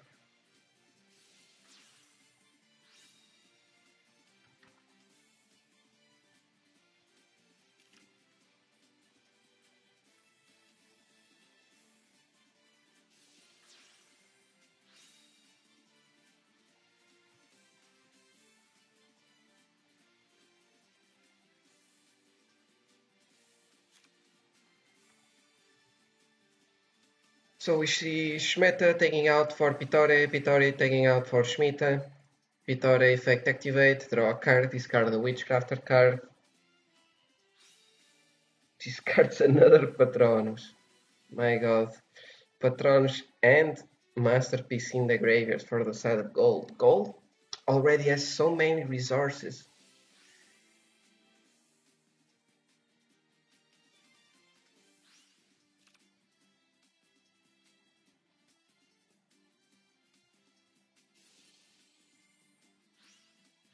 Also, if there is a Triff in hand, it will be now live. Because Gold already summoned 3 monsters this turn, I believe. Let me give a check. So, he special summon a Pittore, special summon a Schmita, and he normal summon a second Pittore. So, already 3 summons this turn.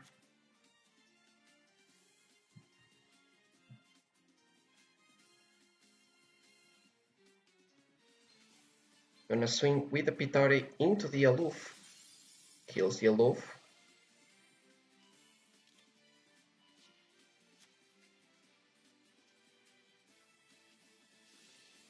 Swings with the Schmita over the set monster, which is a second Aloof. Will we see the boost here? Yes, we will. Will this be game though? Shows Volcanic Wall, shows Holiday, shows Unveiling. Gets real big. Swings for game.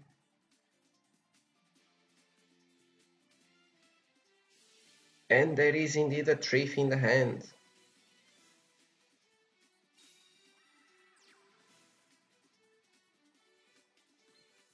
Triff will be able to take the attack. Gold can still attack with Madame Ver, which I don't think he will. And we see Dragon Dark effect.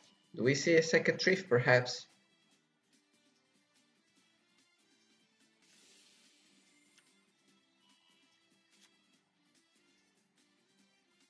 Well, we see the Holiday and the Collab getting added back to the hand.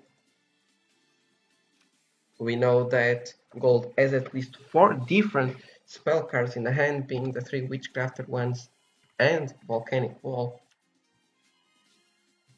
So he adds back the OG Thunder Dragon that he banished from the deck with the Aloof very early on turn 1 actually.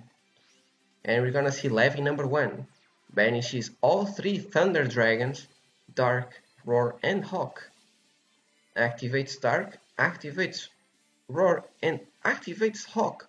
So he's gonna shuffle his any amount of cards he wants from his hand. The Levy will get negated though. Now he will be able to at least add with the Dark a duo to the hand if he doesn't have one yet, to at least try to pressure something with the Helios. Specials the Hawk with the Roar, adds the duo, so he can try to go for the Helios play here. Let's see if he chooses to do that.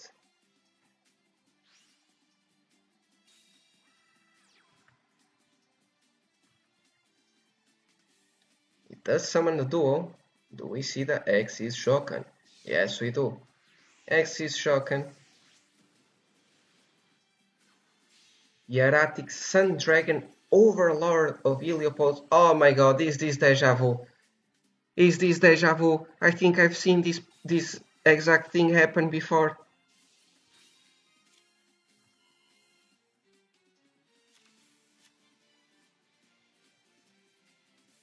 And this might be game over for Zenzu.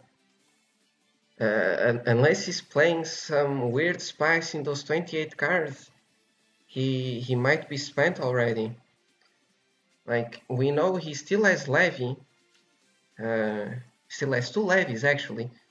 He just used the one that is attached to the Helios, but without Helios, he's kind of in danger.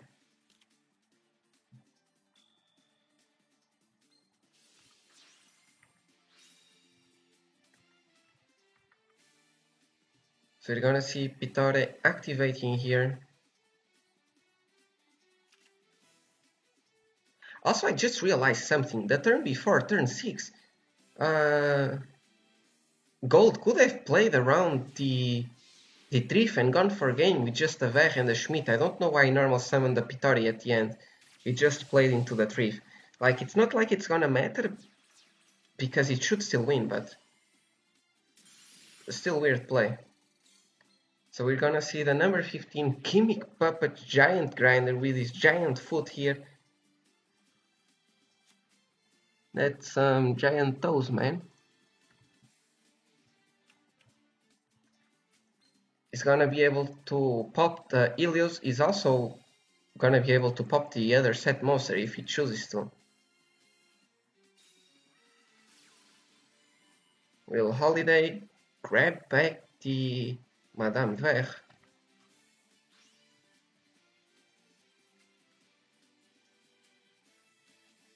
Maybe Gold forgot about the Thrift, because he definitely could have won last turn. Let's see, targets the Ver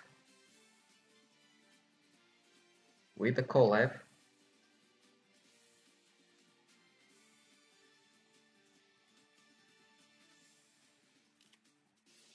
We're gonna see 100 Thunders. Gonna get used immediately. Gonna target Dragon Dark. How many Dragon Darks do we have in the graveyard? Just one. So we can only special summon one. Oh boy. This is not good.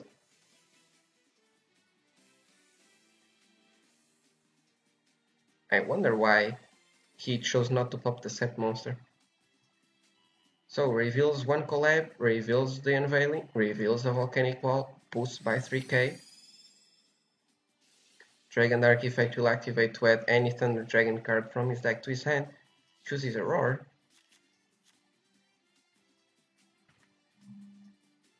Is that my friend Jean with the cast? Yes, it is.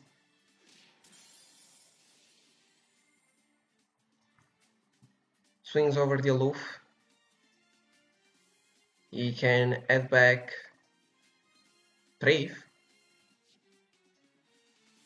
Does Thrift do anything? Let me check. So he special summon a Ver. He special summon the Puppet. And he special summon another Ver. Did he add a Thrift? He did not add a Thrift. But he could have... I wonder why. Well, I guess he had 2 Circuits, does not need a Thrift.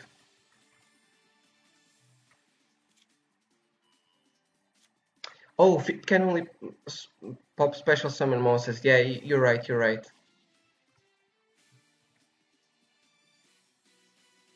That's true. My bad. We don't see the defeat every day. For me, the defeat is still Amazon Queen, not whatever this dude is. This dude is kinda unsettling. I do not like this. Can we get Amazon Queen back? Stand by Bookver into Levy. That could have been the play. Well, I guess no hook. Only Levy. So Madame Ver will of course negate the Levy immediately. Oh, he does it this way. I guess that also works.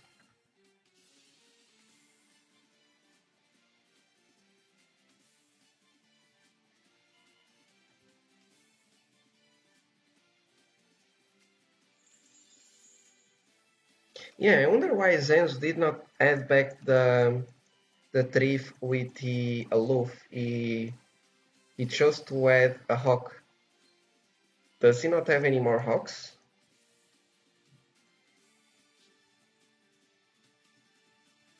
He has all the Hawks. Interesting. But there's still Masterpiece in the graveyard here for Gold. So Hawk effect gonna activate. Search the 100 Thunders. We might have a deck out here. Zenzu might be playing for the deck out by looping the 100 Thunders. Does he have levies left? I think he still has one. So there's one banished, which was the one used for Helios.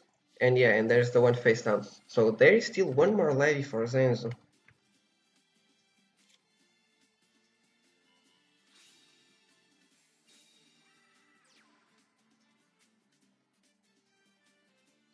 Oh, does Fit knows the monster was special summon if it is face down?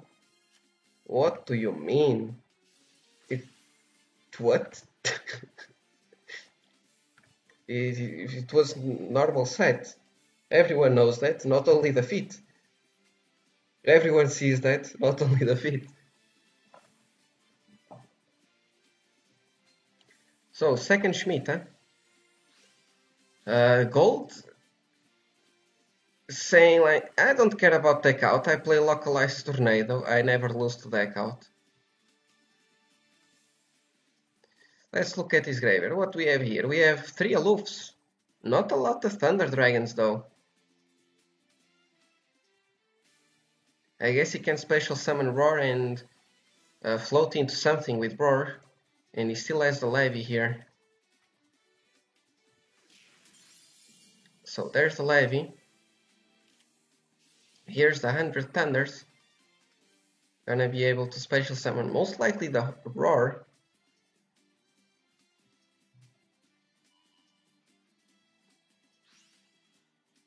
Yep. There's the Roar.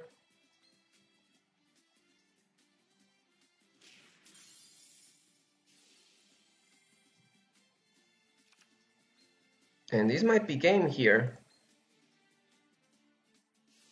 Because he will boost Ver. 1, 2, just 2.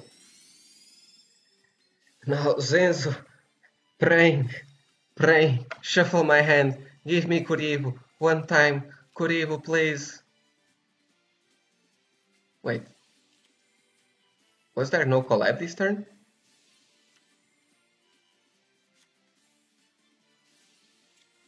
Did he not use collab? Oh, he didn't. Oh, I guess he did not need Kuribu.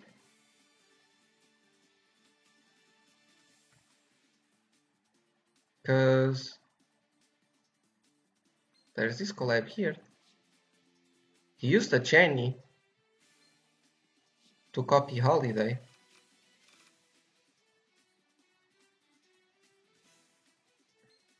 I don't know about that one, Chief.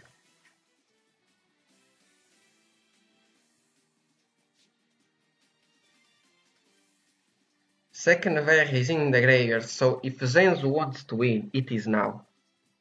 He needs to do a bouncer, and then he needs to levy. That is not how you do that. Unless he has a second book. Does he have a second book?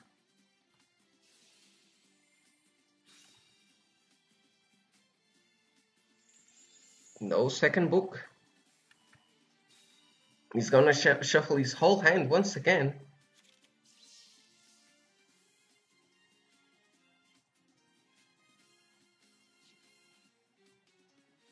There might still be one Kuribu in the deck for Zenzu. There's one in the grave, one bench. Just gonna set a monster, tribute set a monster over the levy. Oh boy. This is not good. Here's the collab. This time he did not forget to use it.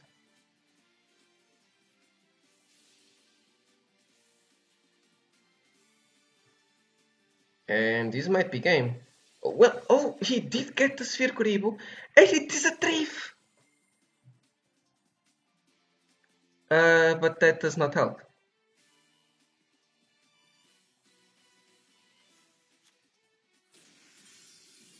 And that will be game. So, Kizuki with 8 wins, Gold currently with 3. Zenzu's gonna drop his second deck and he's gonna go 0 and 2. That's not something you see often.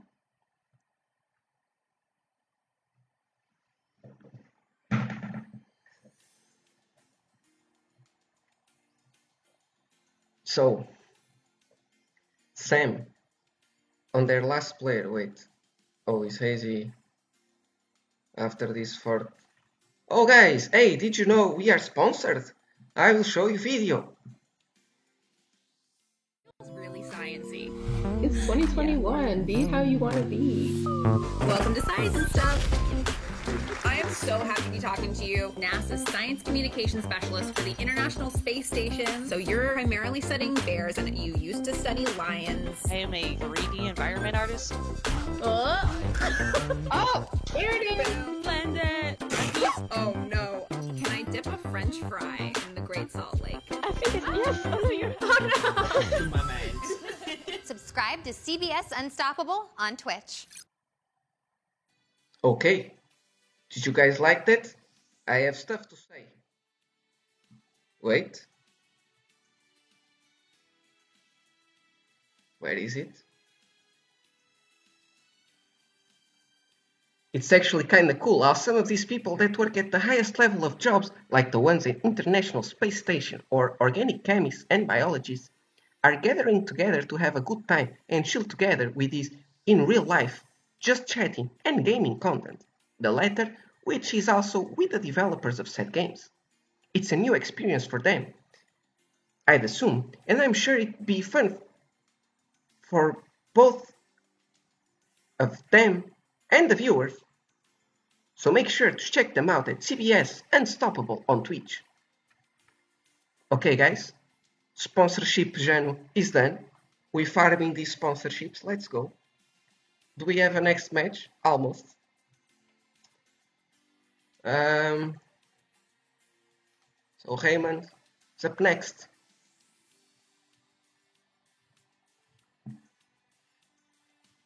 Did I do it good?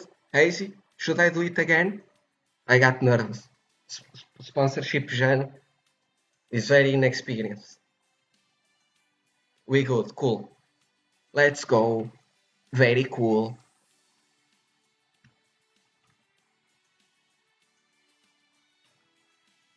So, next duel is on. Let's change the game layer here. Boom, boom, boom.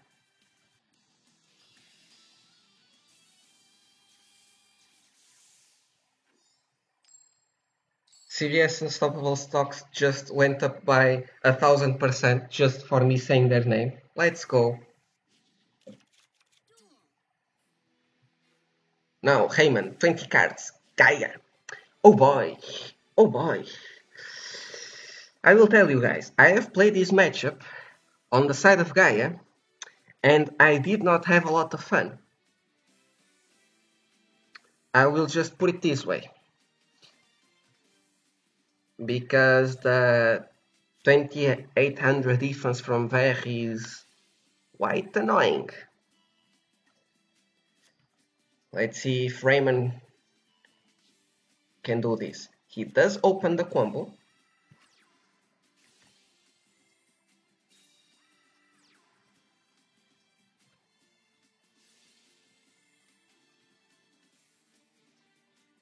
Like, it's not impossible to win, but Gaia will need to rely on their trap cards to have success over the Witchcrafter.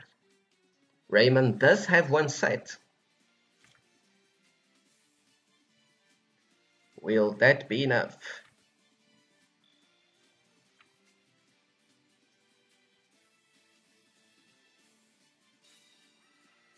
Oh my god, Volcanic Wall. Once again, this man gold has been opening Volcanic Wall so often. It's amazing.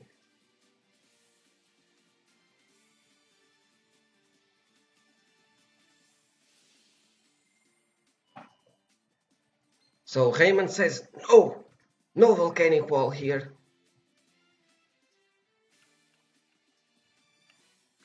You are not milling today.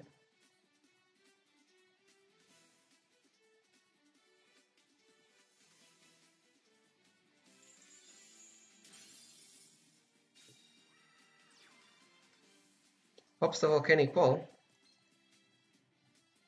Gold does have the normal summon Pitore and the effect. Oh, interesting that he did not use the book to protect the volcanic wall. Perhaps that's the only spell he has in the hand, and he really wanted to go into Ver? It does not go into Ver, though. It goes into Shemitah.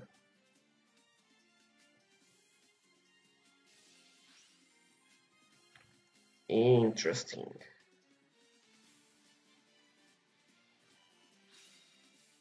Drops the card that he drew. Oh, so it does have a second spell.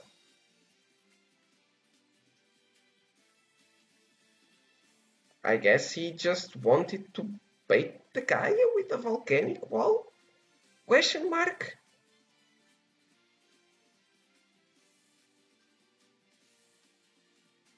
I don't know about that one, Chief.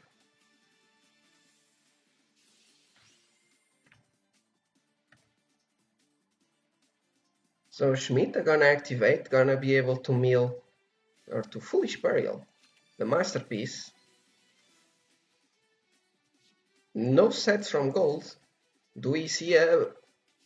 Oh, we're gonna see a end phase Book of Moon on the Ver, preventing the collaboration being added back to the hand. But he can steal Masterpiece. Oh, he does have something in the hand to activate the field spell with. It is the Hand Trap.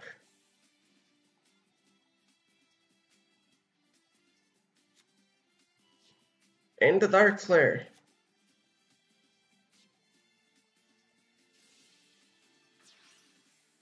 So, tributes, the fusion.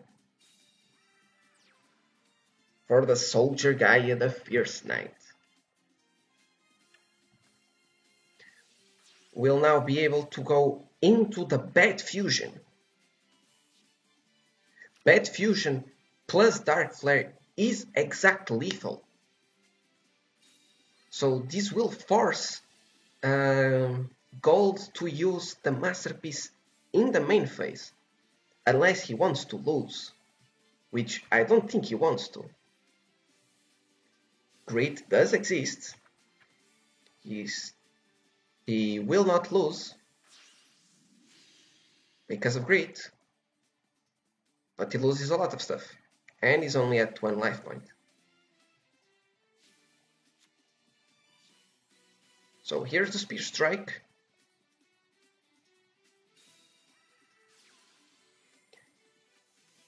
It also depends on what the last card in the hand from Raymond is, because it might be a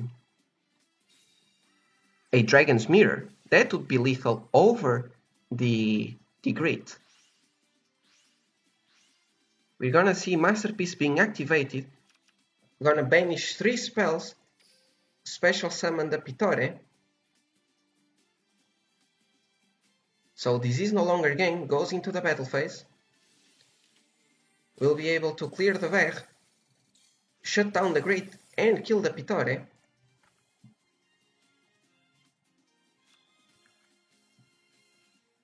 So here's the graveyard. Still has 2 Pitores in graveyard. It's gonna use the effect of one of them, draw a card, discard the Witchcrafter card, drew and discard the Jenny. Normal summons the Shemitah. Gonna activate the Shemitah by discarding the Collaboration. Special summon another Ver. He still has a Shemitah effect in the graveyard. Will he send... He's gonna send another spell from the Witchcrafter, so now he has 2 Witchcrafter spells to add in the end phase. And here they are. At the Holiday and at the Collab.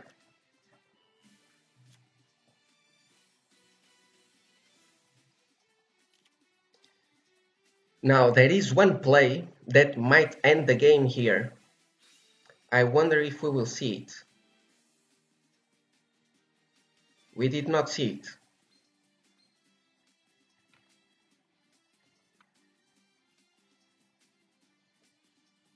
We did not see it this time, but there is one play that Raymond can do. but perhaps it does not have the card he needs.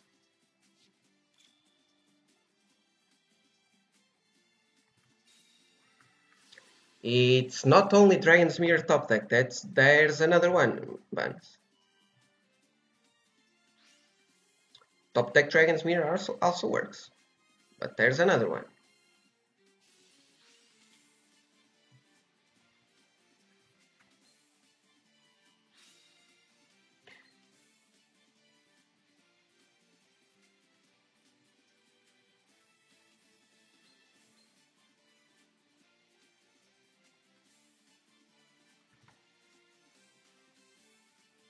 Reveal it after games. I'm taking notes as we speak. We're gonna see the Gimmick Puppet. Gimmick Puppet will be able to pop both monsters since both were special summon. It will not deal any burn, because none of them is an Xyz. Also, there is no longer a hand trap in the side of Raymond, because we see it here on the banish pile. Will this perhaps be lethal? Can this be lethal? Some way, somehow? He banishes the Holiday with a Jenny, gonna special summon the Ver. In defense, so I guess no lethal.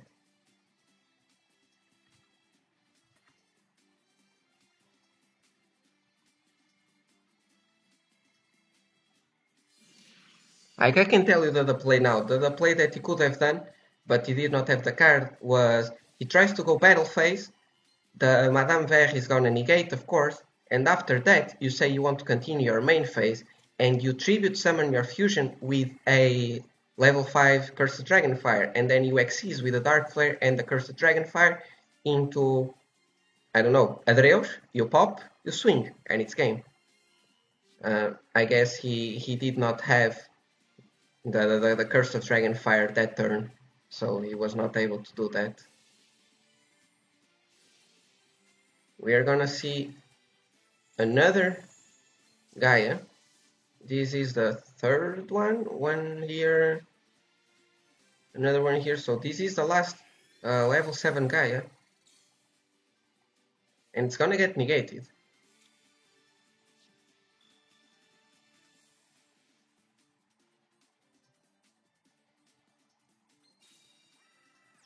And this might be game over right here, right now. Summons the Shemitah. He can... Well, I guess he can't.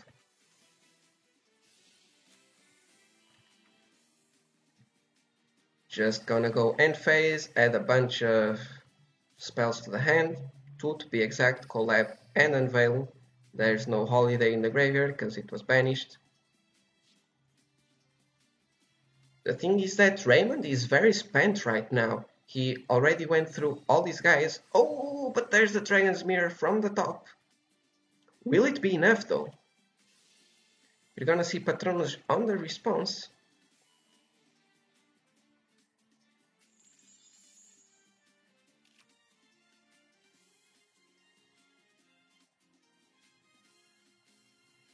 Oh, there is an incredible play he can do here. Does he see it? There is a play. There is a play that Raymond can win right here, and it doesn't need any cards in hand.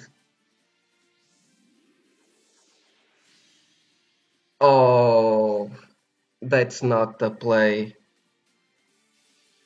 Unfortunate, man. Wait, this actually works. This actually still works. Wait, this actually still works. I thought he was gonna do the other fusion and force the battle phase, but this also works. Does he have the right Xyz? Does he have the Xyz he needs here? This also works. This also works. He can do... this also works. This is also game. Let's go. Yeah, the play could have done is that he goes into, like, he forces the Ver effect with either of the fusions. I was thinking about Galloping Gaia, but he could have forced it with the other one as he did, and then he does the Gigantic Moth and swings for game. but normal summon the Curse of Dragonfire also works. So Gold finally gonna lose his first deck. Sam with 5 on the board, sorry. Raymond with 1 win. Gold currently 3-1. Yes, Gigantic Moth is only 1200, but it has an effect that when you attack directly, you can detach, and it burns, I think it's 250 for every card in the hand. Wait, let me pull up the card here real quick.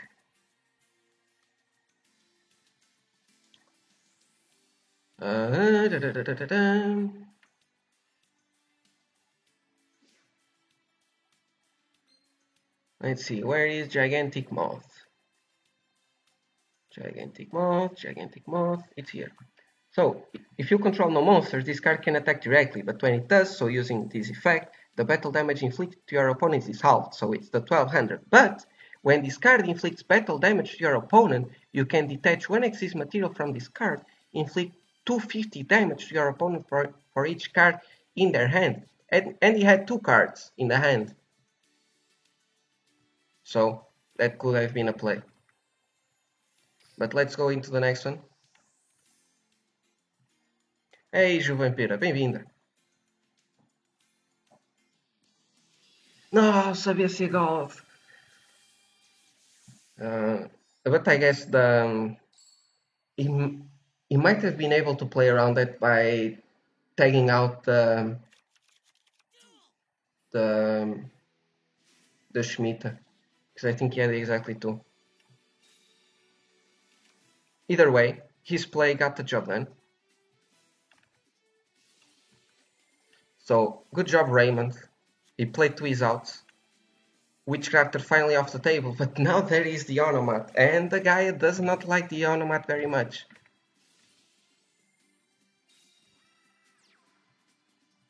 Also, I forgot to take out 1 deck from Gold. Okay, everything should be up to date, hopefully. So we're gonna see Gaia the Magical Knight of Dragons. Gonna be Fusion Summon into defense. 2 set cards.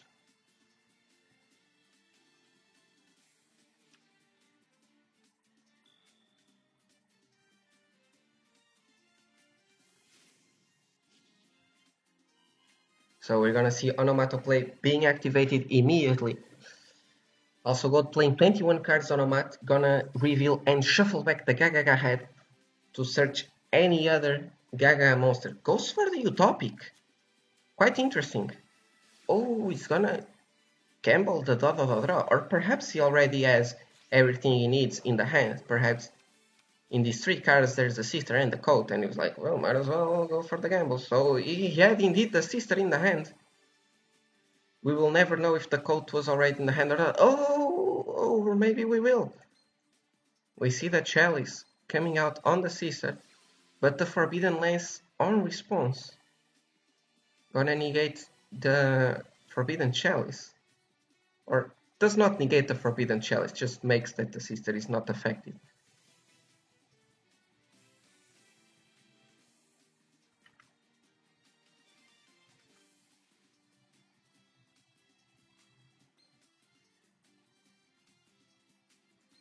Now Raymond still has the... Interesting that Raymond summoned this in defense, even though he had Chalice in the back row. Very interesting. He's gonna chain the Gaia on the sister. He did not wait to see if he would search for the bolt or the wings. That's a risky play, but he worked out.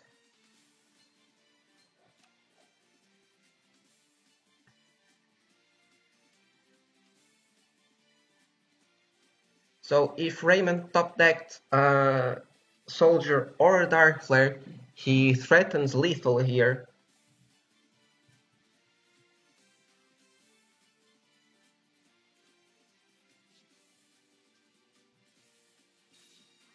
He did not top any of those, just sets a back row. Gold still has one back row. Probably a trap card. Otherwise he would have used it to stop the guy the magical Knight of Dragons effect. At least I would assume so.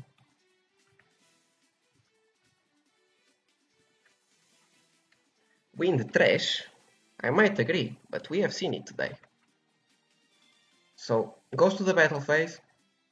Gold draws a card. We know there is a bolt in the hand of Gold. One of these three cards here is a bolt. Or perhaps he set the bolt. That's also a possibility. We see the quote.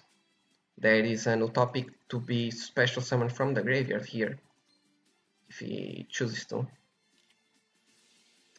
Oh, he does not get to choose because we're gonna see the Book of Bone.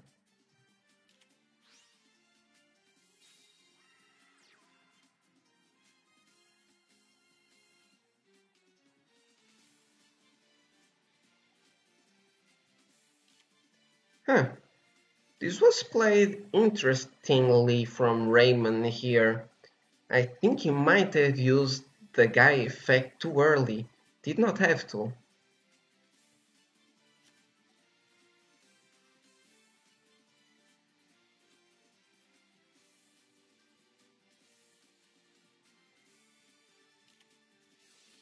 So it was indeed a trap card. It was a Canadian. When I flip down the Gaia.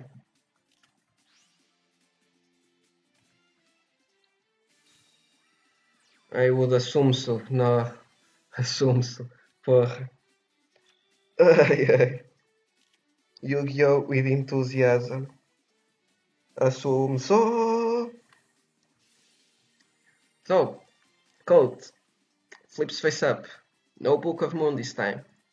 Gonna revive the Utopic Onomatopoeia. Gold still has the bolt. At least I think so. Unless he shuffled it back without me seeing it. Which is possible. But I think he only used the skill once and it was on turn 2 to shuffle back head. Yeah, he still has the bolt. And he still has the skill. One time. So, Utopic gets revived.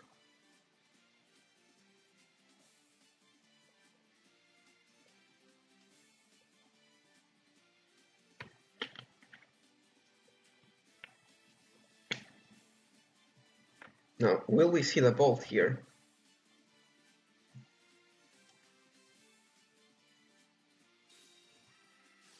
We do see the bolt. What card does he target? Does he go for the field spell? Does he go for the monster try a cheeky lethal? He goes for a back row.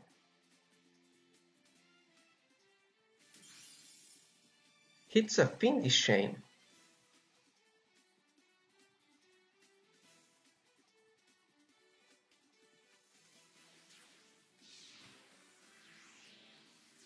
This is quite interesting. Goes for the Malevolent Sin. Malevolent Sin will go into the Corbaggio.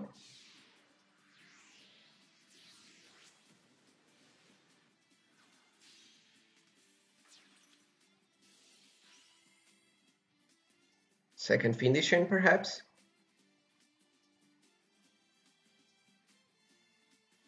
No. So Gold is gonna use his skills for the second time here. Shuffle back the draw.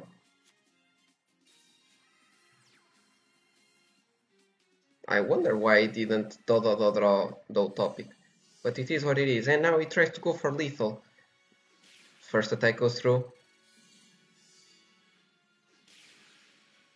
And could that set back row be a dead Spear Strike, perhaps? That's the only card I can think of. Because any other card he would have used it. Chalice. If it was Chalice, he would have negated the Spider. At least he would survive, not the Spider, the Corvage. Fichelis Corvage died to head into M7. I guess.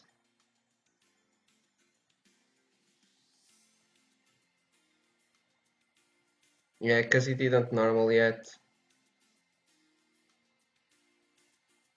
But it feels like this has been going for the whole day. It has been going for 2 hours 30, more or less. So not the whole day yet. Let me just update the score. So gold 4-1, Kizuki Reborn 9-5, about on match point for their first win ever. Raymond 1-1. So let's spectate this. Sam come back to make this 4 hours. Can Raymond do the impossible and get Cog? Well, he has the deck for the job.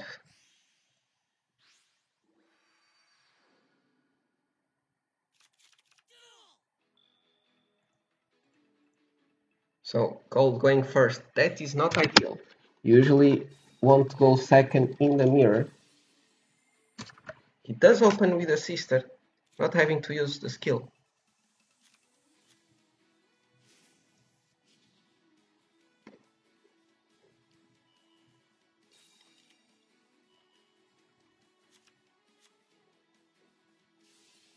Has to use the skill for the codes though, shuffling back the bolt, so we might see bouncer triple set here.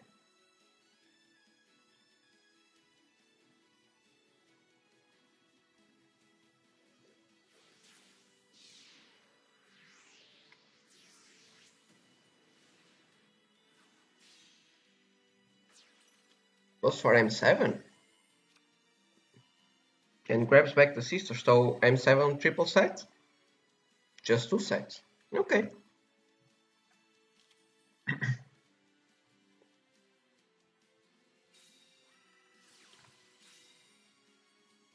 So Raymond starts with a dot draw. Great player. Does he already have the sister code? Does he have ways of dealing with his back row? He uses a skill.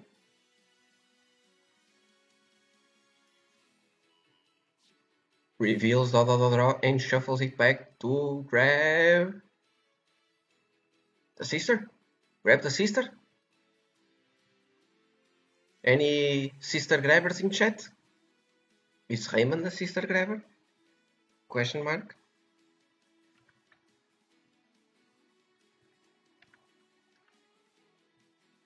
He's thinking. Is winning worth it? Is winning.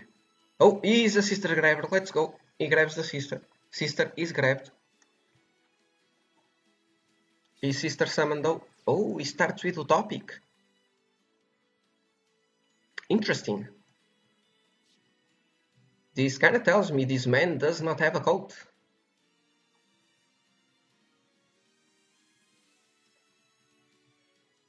Because why would you start with Utopic if you already have an Utopic in grave?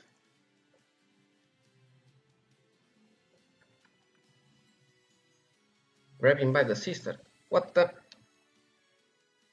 No Book of Moon on the Utopic. Gonna be able to special summon the sister. Sister effect gonna activate. Very interesting. What? Like for him to do M7 instead of bouncer, his back rows must do something. Like if you have like double back row removal, you do not do M7. I would assume. But who am I?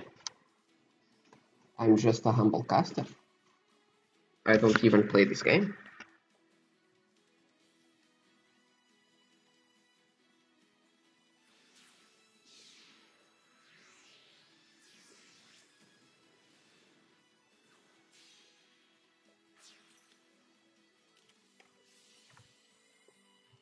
So we're gonna see Pindy Shane on game 7.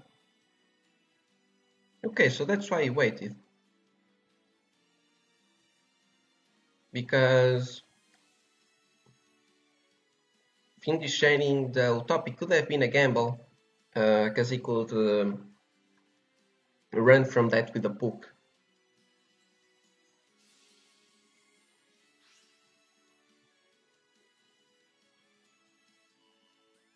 Goes for the M7 effect. And there's the Forbidden Lance.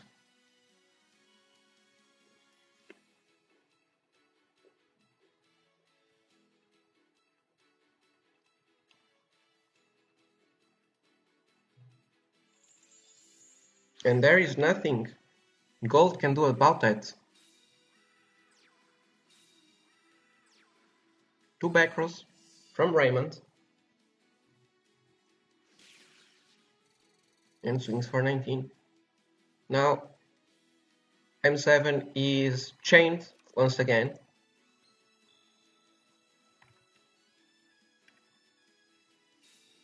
Hello Attilash, welcome. So we're gonna see the normal summon sister once again. He did shuffle Bolt turn 1, so he can grab it again.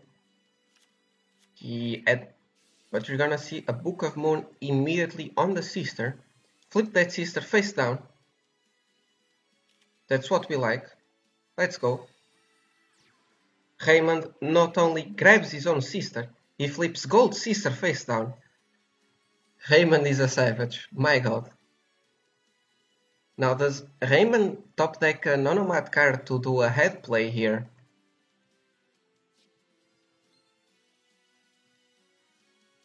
Or even just a code grab utopic?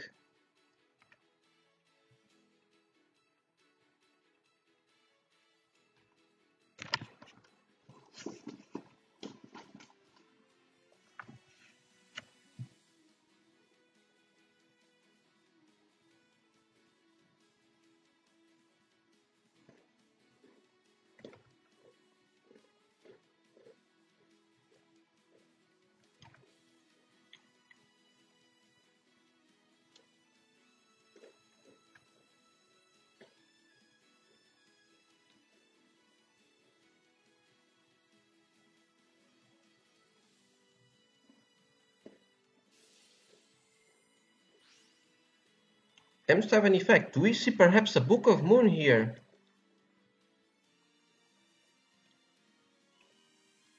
Or maybe a Lance?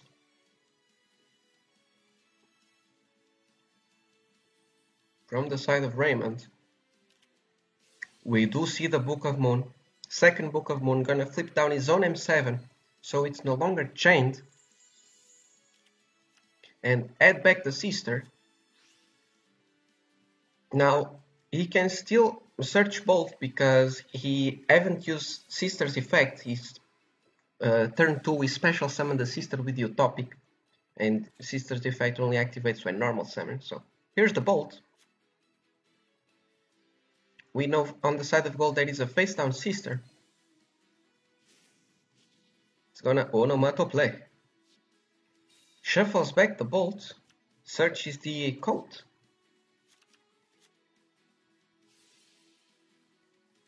Code effect gonna activate special summon from the hand while you control another Gagaga monster. Sister effect activating. Copying the levels, no response from gold yet. He allows Raymond to XYZ into most likely Bouncer. Yep, here's the Photon Strike Bouncer. Flips up the M7, which is no longer chained. And we're gonna see another Book of Moon hitting the Bouncer. Do we see something to stop the M7 from killing the sister? Yes! Gold is like, you may have flipped down my sister, but you are not taking her away from me. Sister is face up once again and she is looking very happy. Gonna Gagaga Bolt the back row. Will we see perhaps a third Book of Moon? No, it's a Fiendish Chain.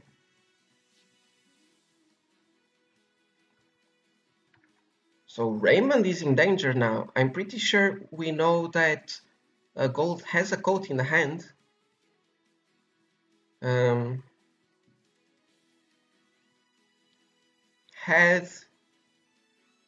Head by itself is not game here, but if he has some other stuff it might be. So he's gonna shuffle back the draw, get coat. Oh, I guess he did not have the code. Oh, he had the utopic.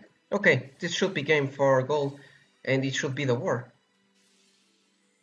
Unless something messed up happens here, but hopefully not.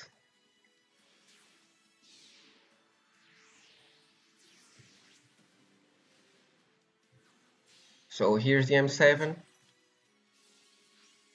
M7 will detach the utopic that will be now special summoned by the code. And there's a few different axes that he can do here to have lethal. Let's see which one he chooses to do. He goes for the spider. Does he do the Corvaggio as well? He does not BM with the Corvaggio. He goes straight for game. And that will be it, guys. 10 for Kizuki Reborn. 5 for gold. Raymond unfortunately will drop 1 and 2. And that's it. Kizuki Reborn with their first win of the season, and their first win ever actually, because this is their first season. Now both teams 1 and 3. Both teams need a lot of wins to have a chance to go into the playoffs, but hope is still there. You just need to win, I don't know, 6 in a row. Let's go. If you can win 1, you can win 6.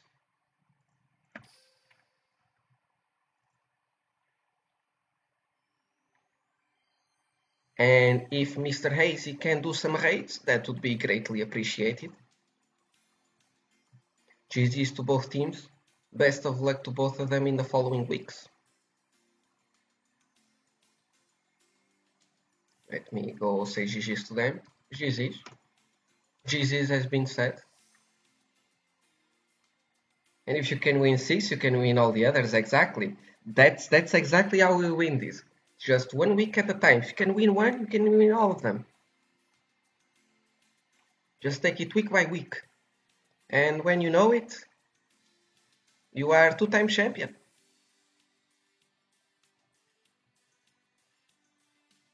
Mr. Hazy, where are you, my friend?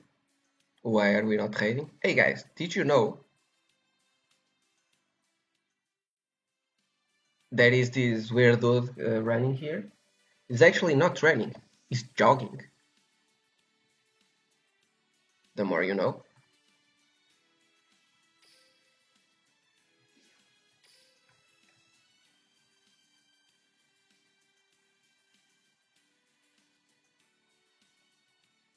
Thank you.